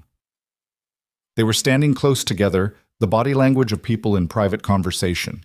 and Doyun's hand was on Miryang's arm in a gesture that was not hostile and was not accidental, and was— The photograph was 47 seconds old when Elias received it. He knew this because the timestamp embedded in the image file read 7:43 a.m. and his phone clock read 7:44, and the parking structure in the background was the one attached to this compound, the one visible from the north-facing windows of the residential wing, which meant whoever had taken it was either inside the compound perimeter or had access to a position overlooking it, and either option was a problem of a specific and immediate kind. He was moving before he finished the thought. Down the corridor, not running, controlled pace, the kind that covered ground fast without announcing itself. He hit the stairwell and took it to the ground floor and came out into the compound's main corridor 30 seconds after leaving his room. The morning had fully arrived, pale and cold through the corridor windows, and the building had the specific quality of early morning institutional space. The lights up, the staff moving, the ambient sound of a place beginning its day, all of it now a set of variables he needed to read fast. He found Seorin in the main operations room, which occupied the compound's eastern wing and was staffed around the clock. She was at the central table with two of her senior people and a spread of documents that meant the morning had already started in the parts of her world that didn't stop for personal crisis. She looked up when he came through the door, and something in his body language told her immediately that this was not a conversation for the room. She said something to the two men, quiet, and they left. Elias put the phone on the table between them with the photograph open.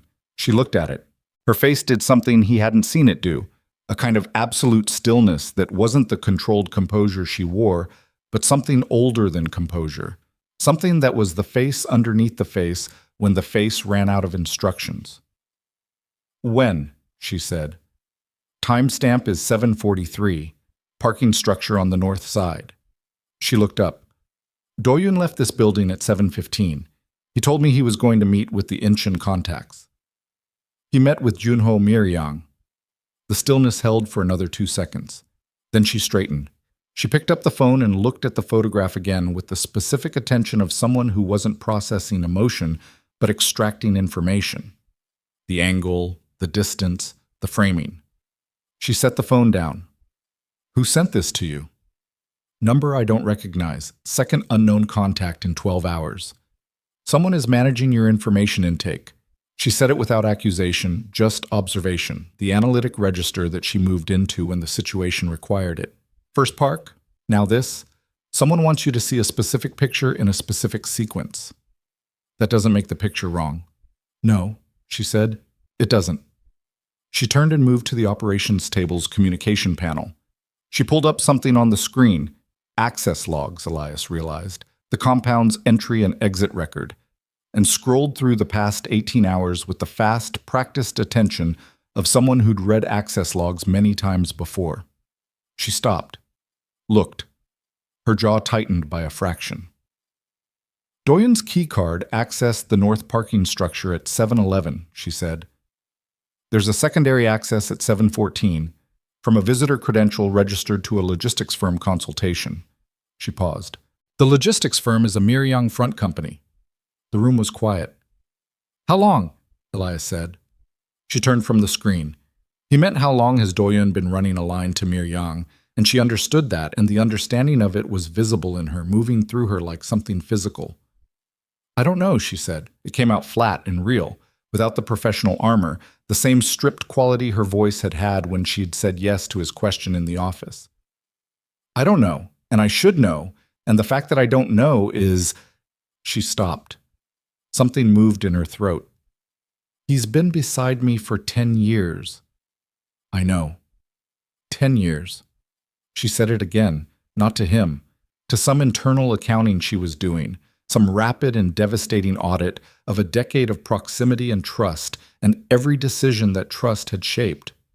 Every major operational choice in the past 10 years has had Doyun's input, his judgment, his— She cut herself off. Elias watched her do the work of it.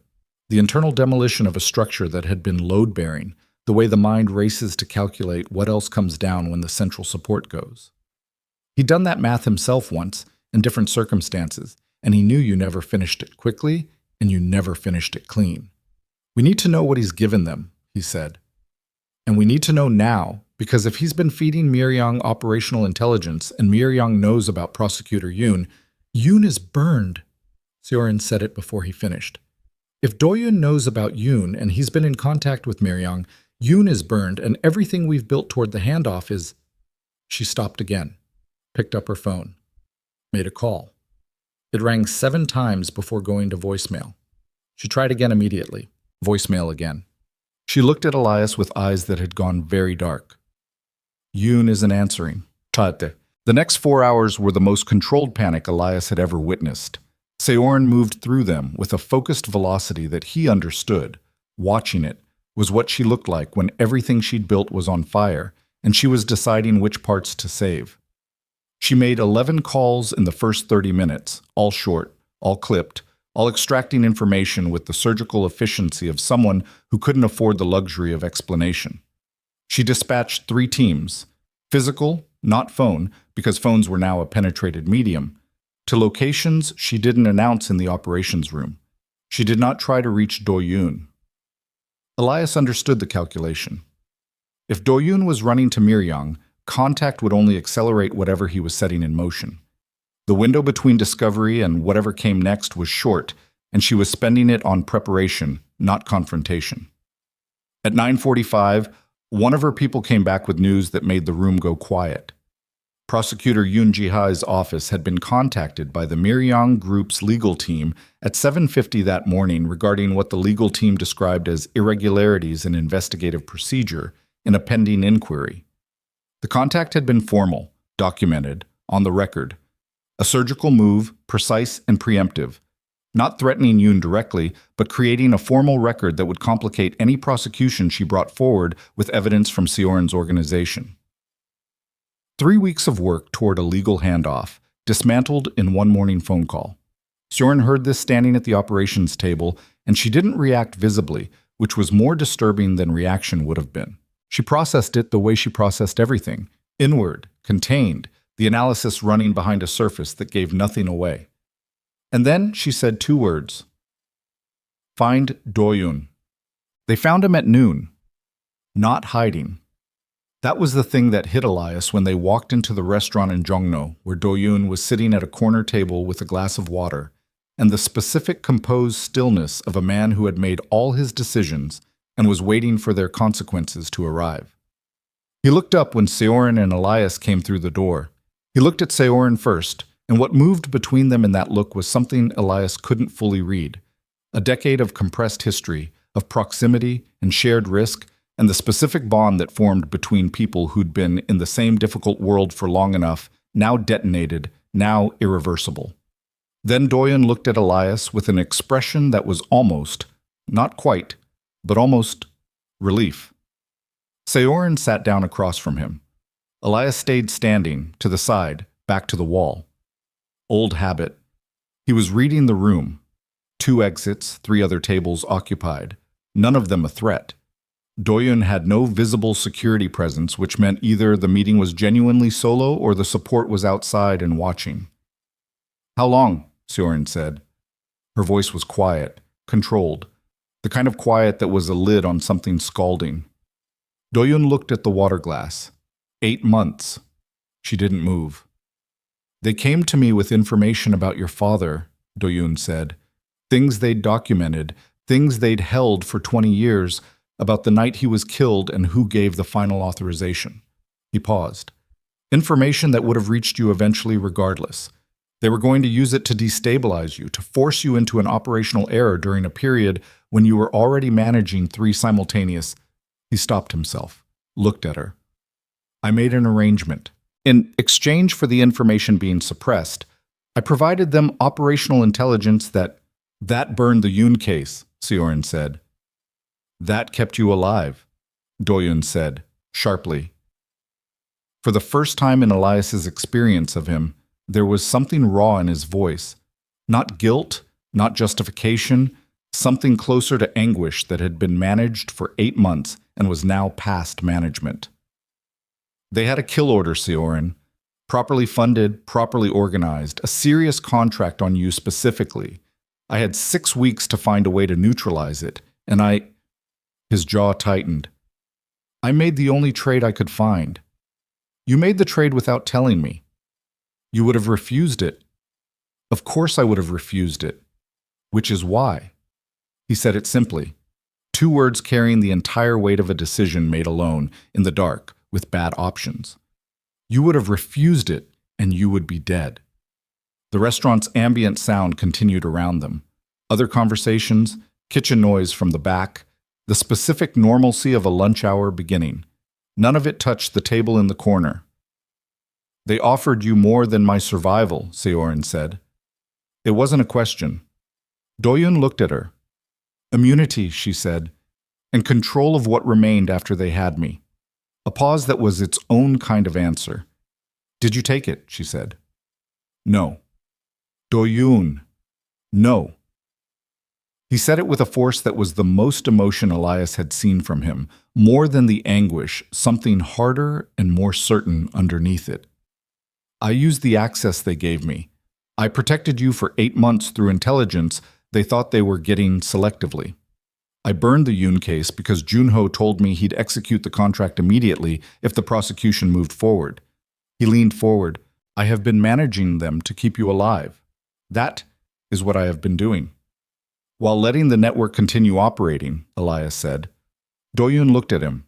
A long look, the kind that assessed and didn't particularly like what it found but didn't look away. Yes. People moving through that route. I know what moves through that route. His voice didn't change. I know, and I made a calculation. The word landed in the room like something familiar and terrible. Seorin closed her eyes for 1 second, opened them. How much does Junho know? About our positions, about our assets? Less than he thinks. I've been feeding him a picture that's accurate in its structure and wrong in its details. He believes he understands your operation. He doesn't understand it completely. Doyun paused. But the Yoon case was a real exposure that I couldn't manage without real damage. Can Yoon still move? Not on this timeline, not without the evidence being formally compromised. He looked at her directly. But Junho doesn't know about Park, doesn't know about what Park gave to Elias. Park gave me a picture that was incomplete, Elias said. Park gave you documentation that is real even if his interpretation of it was wrong. Doyun looked at him steadily. And that documentation, combined with the transaction records I've been building separately for the past 3 months in a structure Junho's people don't know exists, is sufficient to support a prosecution that doesn't depend on Yoon's office. He paused. I've been building the exit, Seorin, 8 months of managing them while building the thing that ends them. The Yoon path was one path. It was the faster path. It's burned now. He straightened. There's another. The table held this. Elias looked at Seorin. She was looking at Doyun with something so complex on her face that he couldn't have named it. Not forgiveness, not condemnation, something that existed past both of those, in the territory that only a decade of shared history could produce. You should have told me, she said. Yes, he said, simply, without defense. I should have. Then Seorin's phone lit up on the table. She looked at it. Her face changed. It's one of the compound's external security feeds, she said. She turned the phone so Doyun and Elias could see the screen. The compound's north gate. 3 vehicles, armored, idling outside. A figure standing in front of them that the camera's distance made small but recognizable. The posture, the haircut, the specific physical arrogance of a man who'd always had other people take the risks and was now, for the first time, standing in front of a gate himself. Junho Miryang. He knows you found out about this morning, Doyun said. His voice had gone very quiet.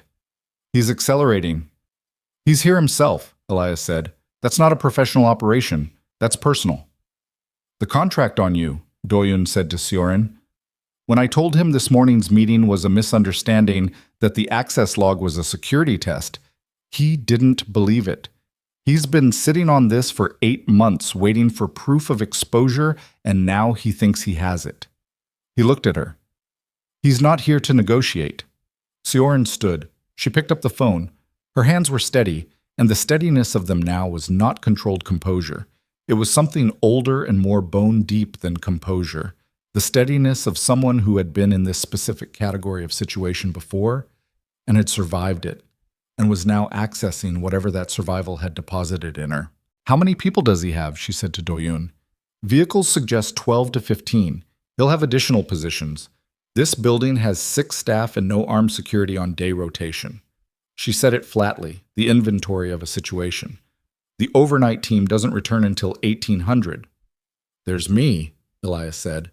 She looked at him.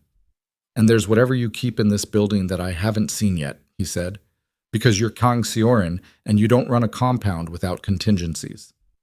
Something moved in her eyes, something that in a different moment might have been the beginning of that almost smile. East basement, she said. What?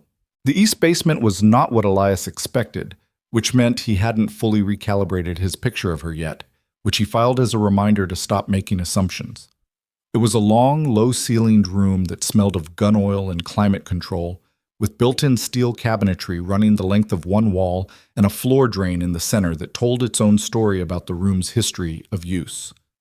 The cabinets held weapons, organized with the same precision that everything in Seorin's world was organized, everything labeled, everything maintained, nothing decorative. She opened 3 cabinets with a key from her jacket pocket and began making selections with the focused speed of someone who knew exactly what they wanted.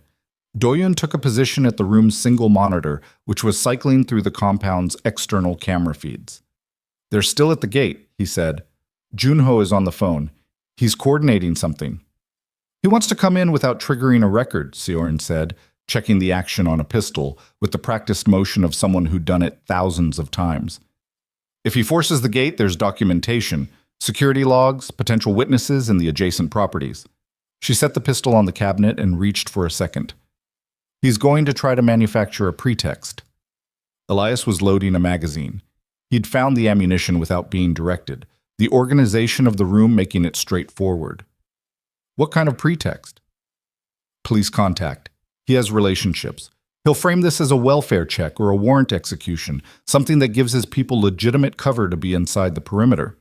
She looked at the monitor. He has maybe 20 minutes before he can arrange it. 20 minutes, Elias said, to get everyone out or to change the geometry of the situation. He looked at her. Which are you choosing? She looked back at him with the direct, unguarded attention she'd had in the garden, in the office, in the stripped moments when the professional surface fell away. I'm not running for my own building, she said. I didn't think so. The people on staff already handled, Do-yoon said from the monitor without turning.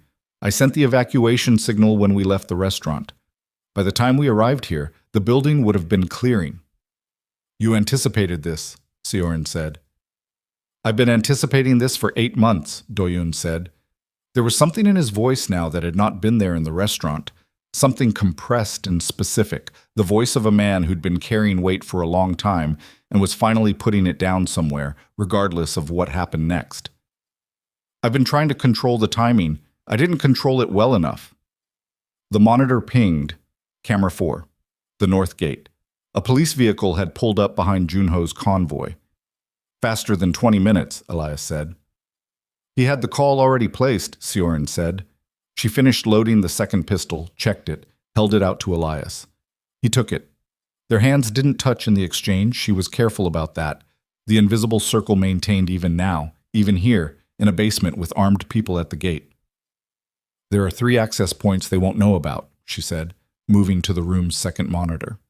She pulled up a building schematic, not the official one, something more detailed, with additions that didn't appear on any public architectural record. The East Utility Corridor, the sub-basement connection to the adjacent property's parking structure, and the roof access through the HVAC housing. She traced them with her finger. If they come through the main gate with police cover, they split. Junho's people through the main entrance. Police managed to the lobby while his people moved to the residential wing. They're looking for you specifically, Elias said. Yes.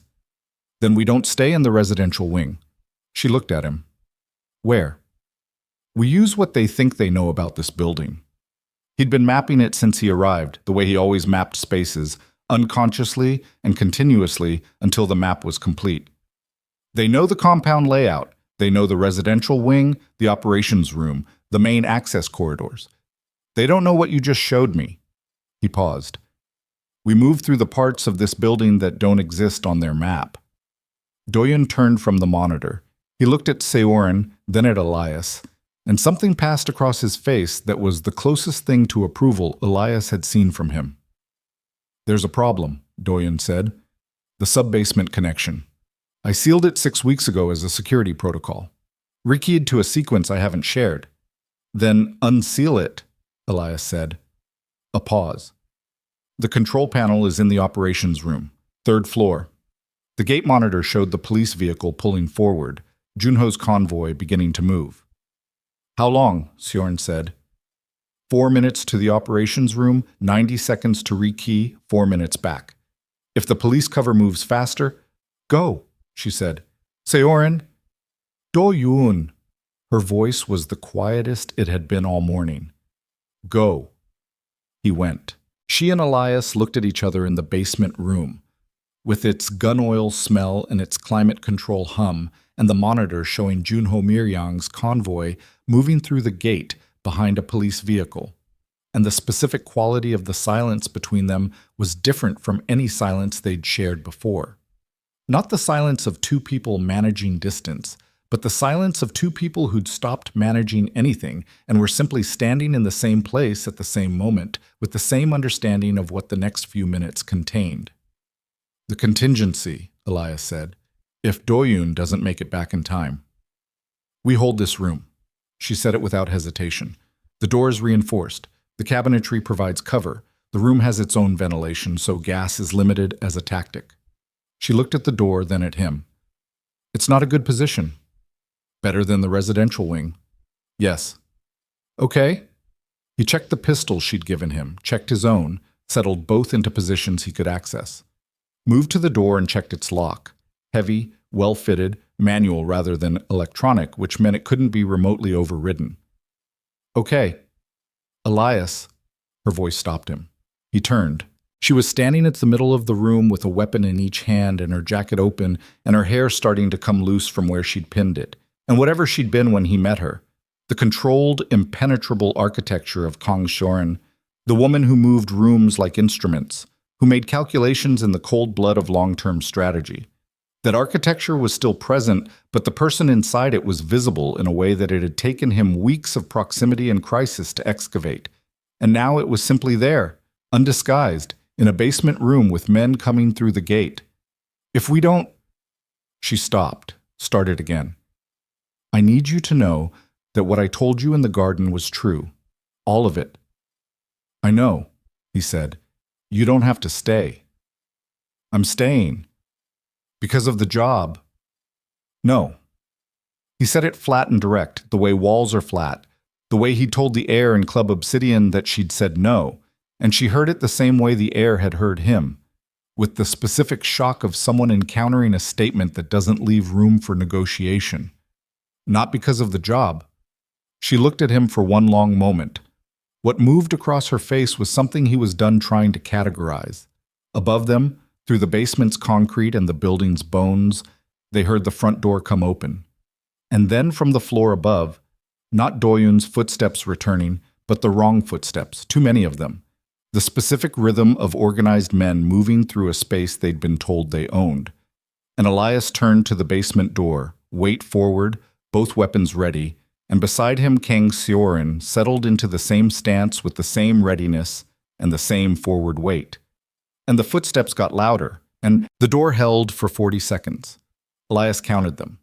Old habit, the mind finding structure in crisis, the counting something to hold on to while the body did what bodies trained for this did automatically. Weight centered, breathing controlled, trigger finger indexed along the guard and not inside it, because you don't put your finger in the guard until you're ready to fire, and you're not ready to fire until you've confirmed what's on the other side of the door, and firing through a door is how you kill people you didn't mean to kill. 40 seconds. Then the door came in. Not kicked. Cut. The lock mechanism destroyed by something that left the door itself intact, swinging inward fast on its hinges, and Elias was already moving left as it opened because the first man through any door owns the center, and you don't contest the center, you contest the angle. He went left and got the angle, and the first man through was carrying a weapon at high ready, which told Elias he was trained, which told Elias this was going to cost something. It cost the first man his weapon hand and his consciousness inside 4 seconds, which was efficient by any measure but not clean. Nothing in a confined space with trained people is clean. Elias took an elbow across the jaw from the second man coming through that turned his vision white for a moment, the specific white of impact on the orbital bone, and he worked through it the way you work through pain when stopping to process it means dying, which is to say, he didn't stop. He rotated and used the second man's forward momentum to put him into the steel cabinetry face first, and the sound it made was not a sound he needed to categorize. Seorin had the third man. He caught this in peripheral vision, the snapshot of it.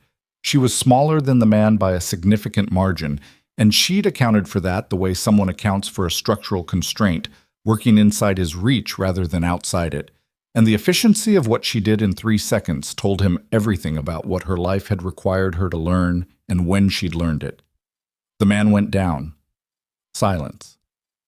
The 3-second silence after contained violence, where the body does its accounting, where everything that happened is still happening in the nervous system, the adrenaline running its course, the breath coming back in controlled increments if you let it, or ragged animal gasps if you don't. Elias let it. He'd learned that a long time ago. He looked at Seorin. She was looking at the man she'd taken down. Her chest was moving fast, but her hands were steady, the weapon still in a proper grip, eyes tracking the door for the next entry. A line of blood at her hairline from something that had caught her. Not serious. Head wounds bled aggressively relative to their severity, and this was not serious. He looked at her face, and she looked at him, and what passed between them in that look lasted less than a second and contained more than most conversations. "How many more?" she said. No way to know. He moved to the door, checked the corridor. Empty, for now, the sounds from the floors above moving, the organized percussion of men working through a building. They're upstairs. They think we're upstairs. Doyun is... If he's still moving, he's in the operations room. He did the math. If they came in the main entrance and split, some went up the east stairwell. Doyun's on the 3rd floor. She moved for the door before he finished. He went with her. The stairwell was wrong. Elias knew it before they reached it. The sound from above was too concentrated, too directed, not the spread-out movement of a search team covering a building, but the compressed sound of multiple people in one location, which meant either they'd found something or someone had made noise in a specific place. 3rd floor, operations room. He went up the stairwell with Seorin 3 steps behind him, the spacing deliberate, because 2 people at a stairwell corner at the same time is 2 targets in the same geometry, and you don't do that. He cleared the 2nd floor landing, saw nothing, continued up. 3rd floor door. He listened. Voices. At least 3. In Korean, the clipped and functional Korean of people working rather than talking. And underneath the voices, something else. A sound he identified after 2 seconds as a person trying very hard not to make noise and not entirely succeeding. He looked back at Seorin. She'd heard it too. Her eyes were very dark. He opened the door. The operations room had been rearranged by violence. The central table overturned, the monitor array still running but 2 screens cracked, documents spread across the floor like something had swept them. 3 of Junho's men stood in a loose triangle, and at the center of the triangle, on his knees with his hands controlled behind him, was Han Do-yoon. He'd made it to the operations room. He'd made it to the control panel. The sub-basement rekey had been started. The indicator on the panel was mid-sequence, paused, which meant he'd been interrupted before he finished. 60% of the way done. Do-yoon looked up when the door opened. His face had been worked over, not brutally, functionally, the specific damage of people who wanted cooperation, not spectacle. One eye was swelling. He looked at Elias, then at Seorin, and something moved in his expression that was too complex to read in the time available. The 3 men turned. What followed was 17 seconds of violence in a room with overturned furniture and cracked monitors and documents on the floor. And Elias moved through it the way he'd been trained to move through situations where the math was against him. Fast, not cautious, because caution in unfavorable numbers is just slower dying. He took a hit to the ribs that he knew immediately was going to matter in an hour and didn't matter right now. He gave back worse than he took. Seorin was working the third man with the focused brutality of someone who had nothing left to manage, no more surface to maintain, operating entirely in the raw register that the last 40 minutes had stripped everything down to.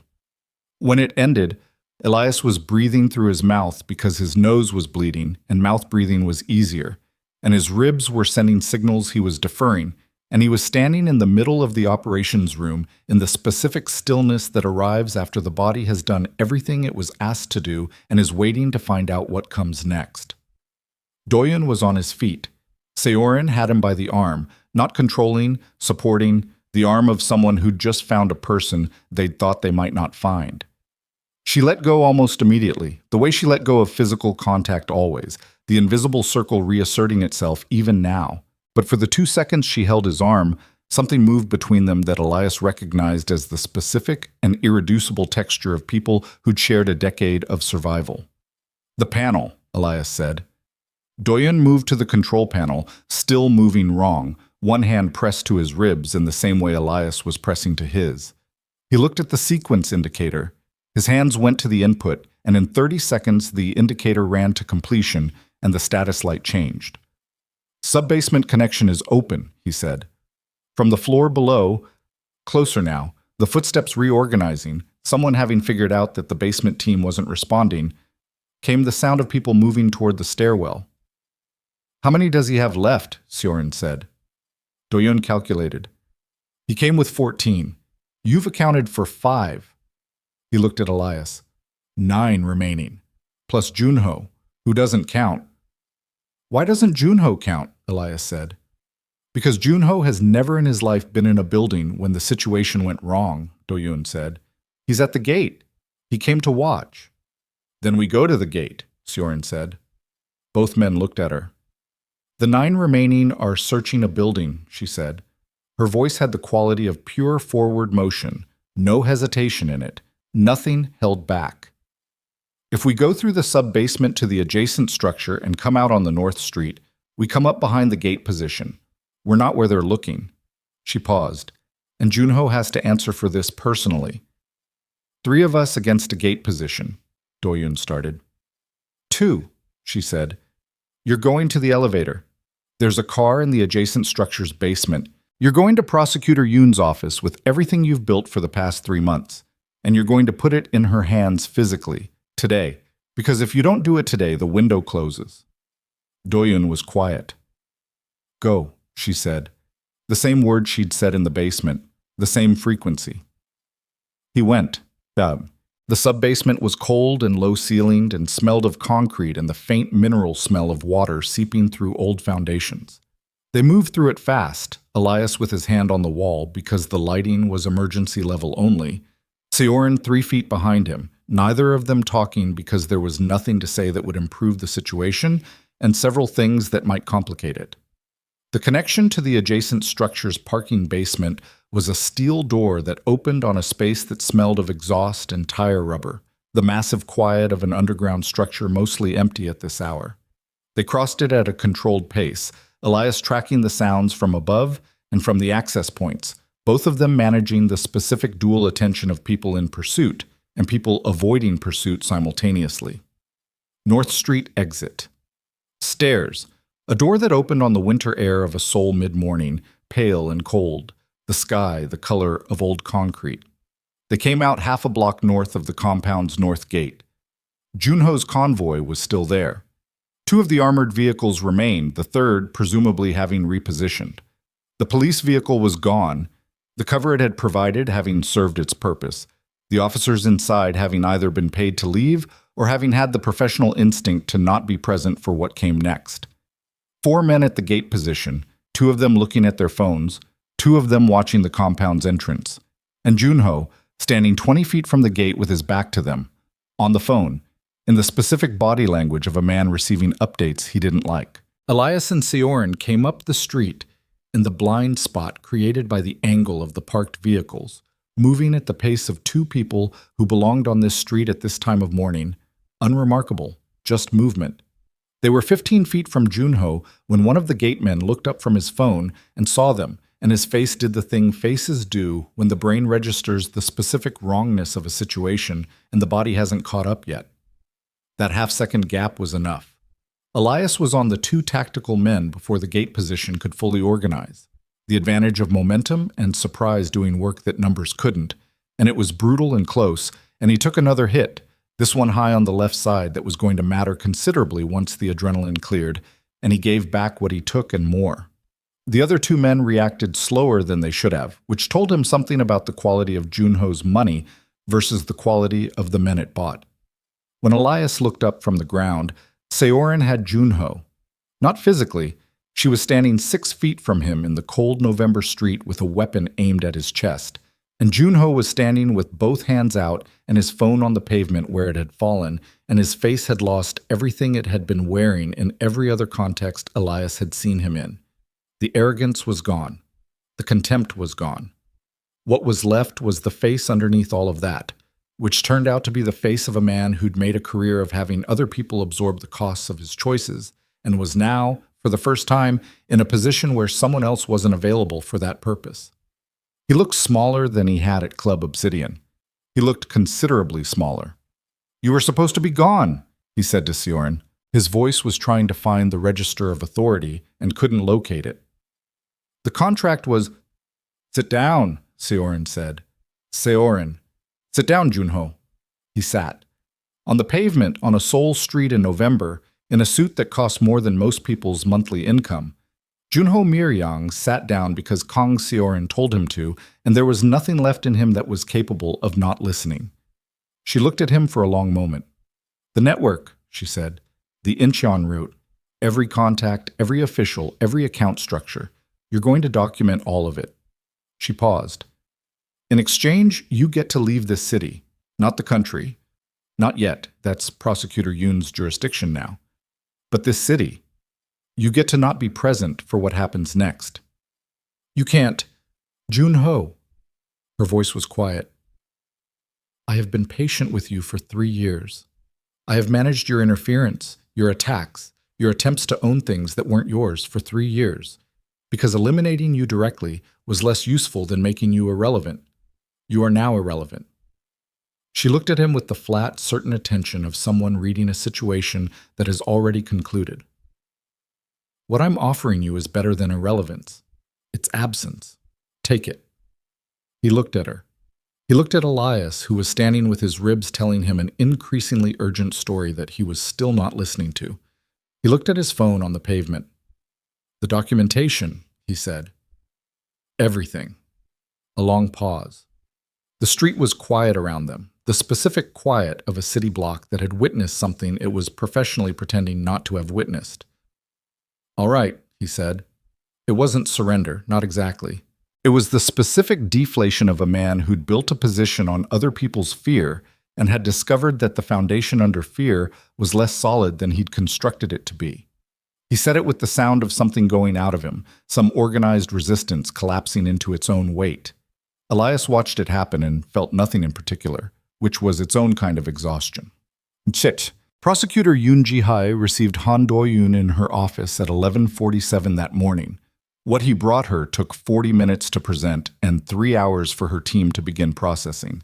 The formal investigation into the Miryang Group's trafficking operation, its financial architecture, its Port Authority relationships, and the documented involvement of specific named officials was opened by the end of the business day.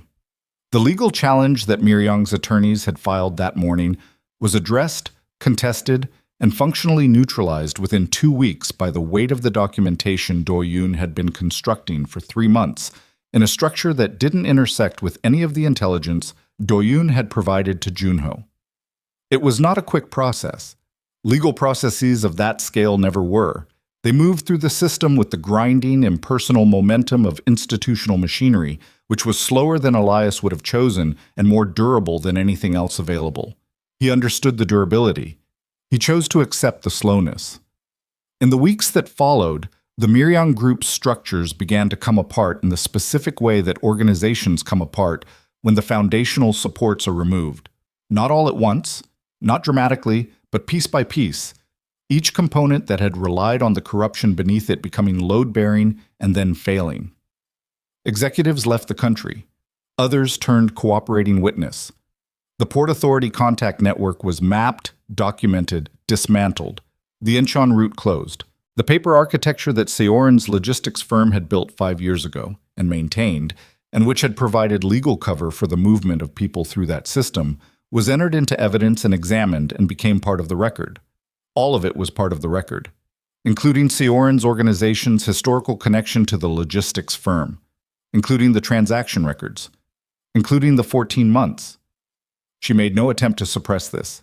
Elias learned this not from her, but from Do-yoon, 3 weeks after the basement, in a coffee shop in Mapo, where they'd arranged to meet for reasons neither of them had fully articulated and both of them understood.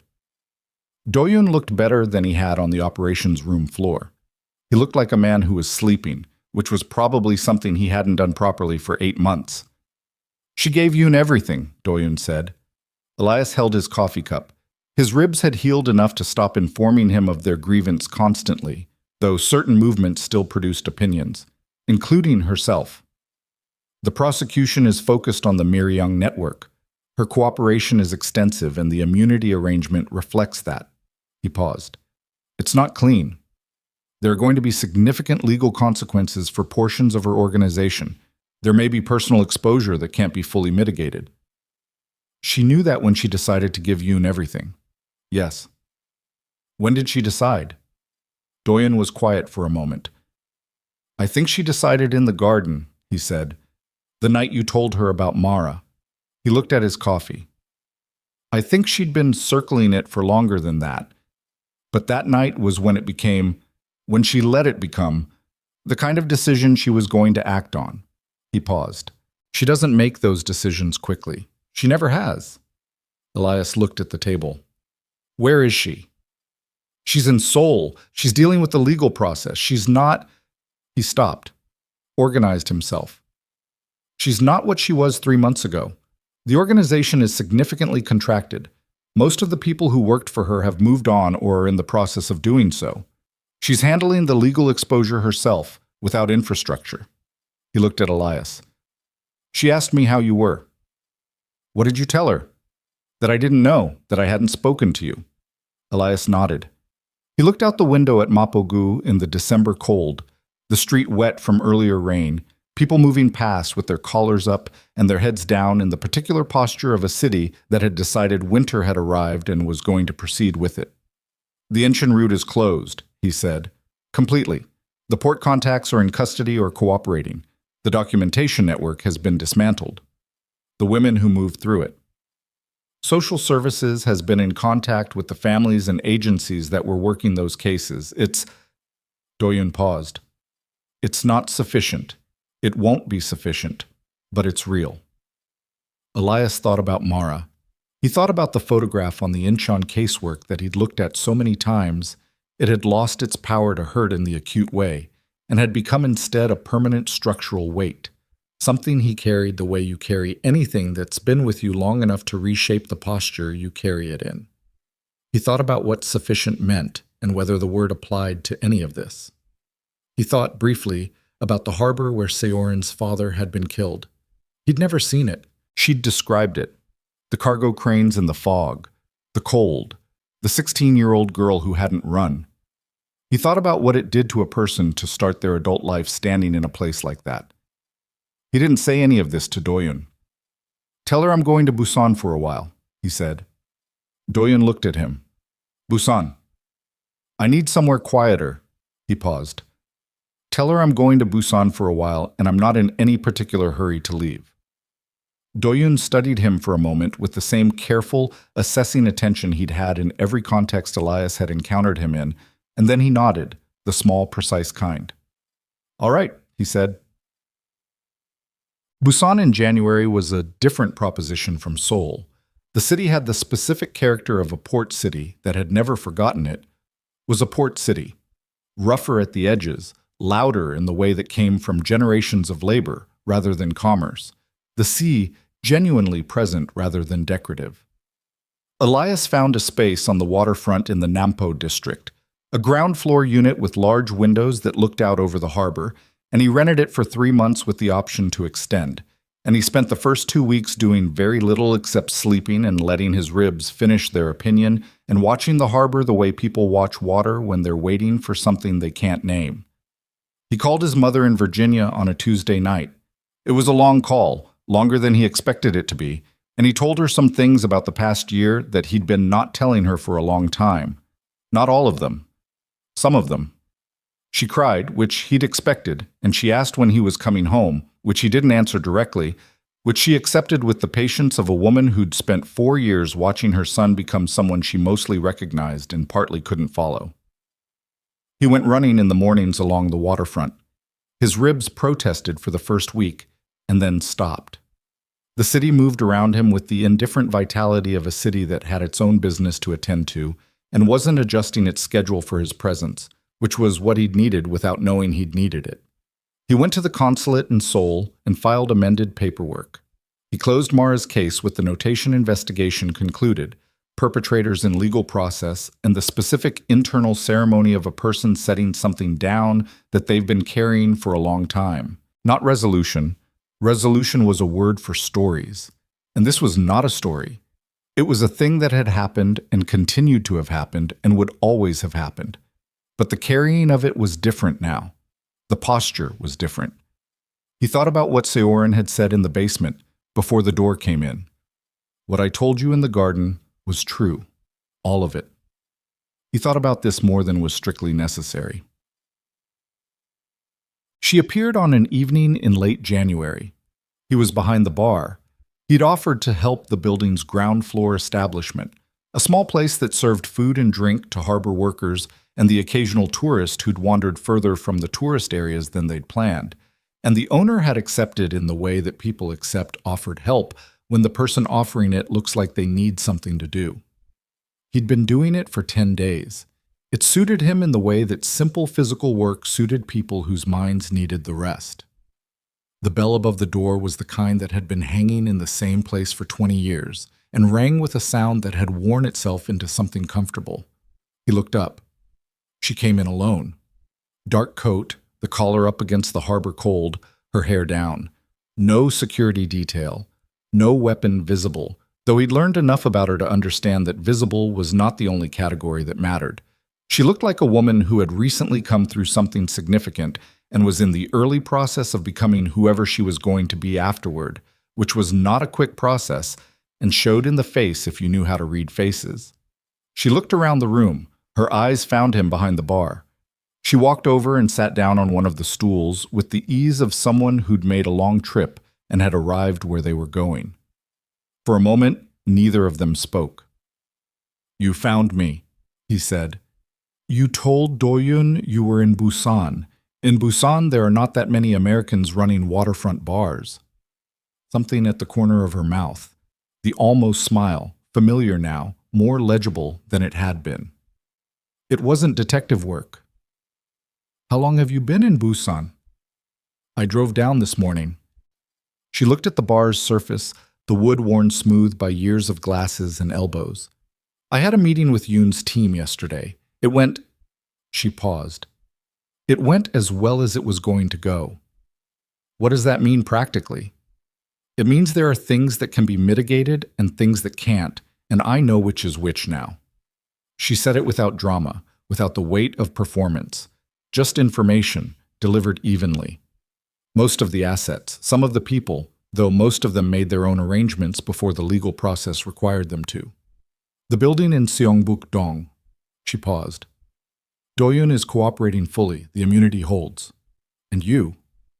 And me?" She looked up from the bar surface, looked at him directly. "I will be available to the legal process for the foreseeable future. There are terms. I've agreed to them." She paused. "I'm not going anywhere is the short version. Seoul. For now. Perhaps not forever." She looked out the large windows at the harbor, the lights of Busan on the water, the harbor cranes lit against the dark sky. Yoon asked me in the meeting why I'd given them everything, including the things that exposed me. She was quiet for a moment. She seemed to expect an answer about strategy, Some calculation where giving everything was ultimately the move that protected the most. What did you tell her? I told her I was tired. She looked back at him, which is not the most dramatic explanation, but it's the true one. He set down the glass he'd been holding. He looked at her across the bar in the low light of a Busan waterfront establishment in January. The harbor sounds coming through the walls, the smell of salt and cold, and the specific warmth of an indoor space against winter. The network is closed, he said. Yes. The Miryang documentation is in Yoon's hands. Yes. Do-yoon is safe. As safe as the process allows. Yes. He considered the bar surface. Mara's case has a notation now. Investigation concluded. He said it carefully, the way you say things that matter out loud for the first time. It's not what I thought it would feel like. What did you think it would feel like? I thought it would feel like something ending. He looked up. It doesn't feel like that. No, she said. It wouldn't. She said it without explanation, but with the understanding of someone who knew exactly what he meant, who'd had their own version of that specific disappointment. The discovery that resolution wasn't a feeling but an absence. The removal of a pressure that had been present so long you'd incorporated it into your sense of yourself. And what remained was not relief, but the unfamiliar negative space of not carrying it the same way anymore. She knew what that was. He poured 2 glasses of whiskey, set one in front of her. She looked at the glass, then at him. What now? She said. He picked up his glass. He looked at the harbor through the large windows, the water moving in the harbor lights, the cranes patient and enormous against the winter sky, the specific permanence of a port that had been receiving and sending things for longer than anyone in the room had been alive and would continue doing so long after. I've been thinking about that, he said. She waited. She was good at waiting. He'd learned that about her over weeks of proximity and crisis. Underneath the controlled surface and the strategic intelligence and the capacity for violence she'd built as survival equipment over 17 years of living in a world that required it, she was fundamentally patient. A person who understood that time was not always the enemy. I don't know what I am in this city, he said, or what I want to be. I came for one thing, and it's concluded, or close enough to concluded that I don't know what the word concluded means anymore. He paused. I know that Busan is quieter than Seoul. I know that running along the waterfront in the morning is better for me than what I was doing before I got here. He looked at her. I know that you're here. She held his gaze for a long moment. I haven't been without the organization in 15 years, she said. I don't know who I am without it. I know what I was building toward before I dismantled it, and I don't know if those two things, who I was and what I was building toward, were ever actually the same person. She picked up the whiskey glass, held it. I've spent 17 years being very certain about everything, about what I was doing and why and what it was for. She looked out at the harbor. I don't know what I'm doing now. That's 2 of us, he said. Outside, Busan's harbor moved in the January dark, the water indifferent and ancient and continuous. The cranes stood at their stations. The lights of the city lay on the water's surface and shifted with the current and stayed. She set the glass down. He set the glass down. Neither of them said anything for a while, which was not the silence of 2 people avoiding something, but the silence of 2 people who had come to the end of a long and damaging road and had arrived at the same place at the same time and were sitting with the specific, unfamiliar, slightly terrifying fact of that they had survived it, that they were here, that whatever came next was not determined by what had come before unless they chose to let it be. The doorbell rang as another customer came in. The owner said something from the kitchen. The harbor went on being the harbor. Seorin looked at him with something on her face that was not the almost smile but was related to it, something quieter and more direct than that, something that had stopped managing itself and was simply there. The expression of a woman who had spent 17 years making calculations and had arrived at something that wasn't a calculation, that had no strategic value, that served no purpose except being true. I could stay for a while, she said. If there's room. He looked at her. In Busan, she said. Not asking for clarification, just being precise, the way she was always precise. The habit of a mind that didn't leave things vague if it could help it. If there's room in Busan, he thought about room. He thought about what it meant for a person to make space in a life that had been organized around a single purpose for a very long time. He thought about Mara, who had come to Korea to learn something and had not come home, and about what he owed her. And he thought, carefully, honestly, the way he tried to think about things that mattered, that what he owed her was not the rest of his life in the specific posture of grief and mission, but the attempt to build something that had not been organized around loss. He thought she would have agreed. He wasn't certain. He would never be certain, but he thought so. "There's room," he said. Seorin exhaled. It was a small sound, barely audible against the harbor noise coming through the walls, but he heard it. The specific sound of a person who has been holding something and has set it down. Outside, snow began to fall over the harbor. Not the heavy Seoul snow of the mountains, but the light coastal kind that came off the sea and didn't accumulate, that caught the dock lights and turned them into something diffuse and soft on the way down. It fell on the cranes and the water and the rooftops of Nampo district, and it fell on the glass of the large windows and caught the light from inside and dissolved. Elias looked at it. Seorin looked at it. Neither of them was healed. They both understood this, in the particular way that people who've been through things understand it, not as defeat, but as accuracy, the honest accounting of what damage does and doesn't do and what work remains. There would be legal processes. There would be mornings when the weight was present in the specific way that it always would be present. There would be the ongoing, imperfect, sometimes failed project of being people who'd done what they'd done and were trying to figure out who they were going to be next. None of that was resolved. But they were in Busan, and it was winter, and the snow was falling on the harbor outside, and inside was warm, and two people who had found each other in the most difficult possible circumstances were sitting together in the afterward of those circumstances, which was not a small thing, which was, in fact, the only thing that was ever available after the storm, the sitting down together in what remained and the choice, made quietly and without ceremony, to stay. The snow fell, the harbor moved, the lights held.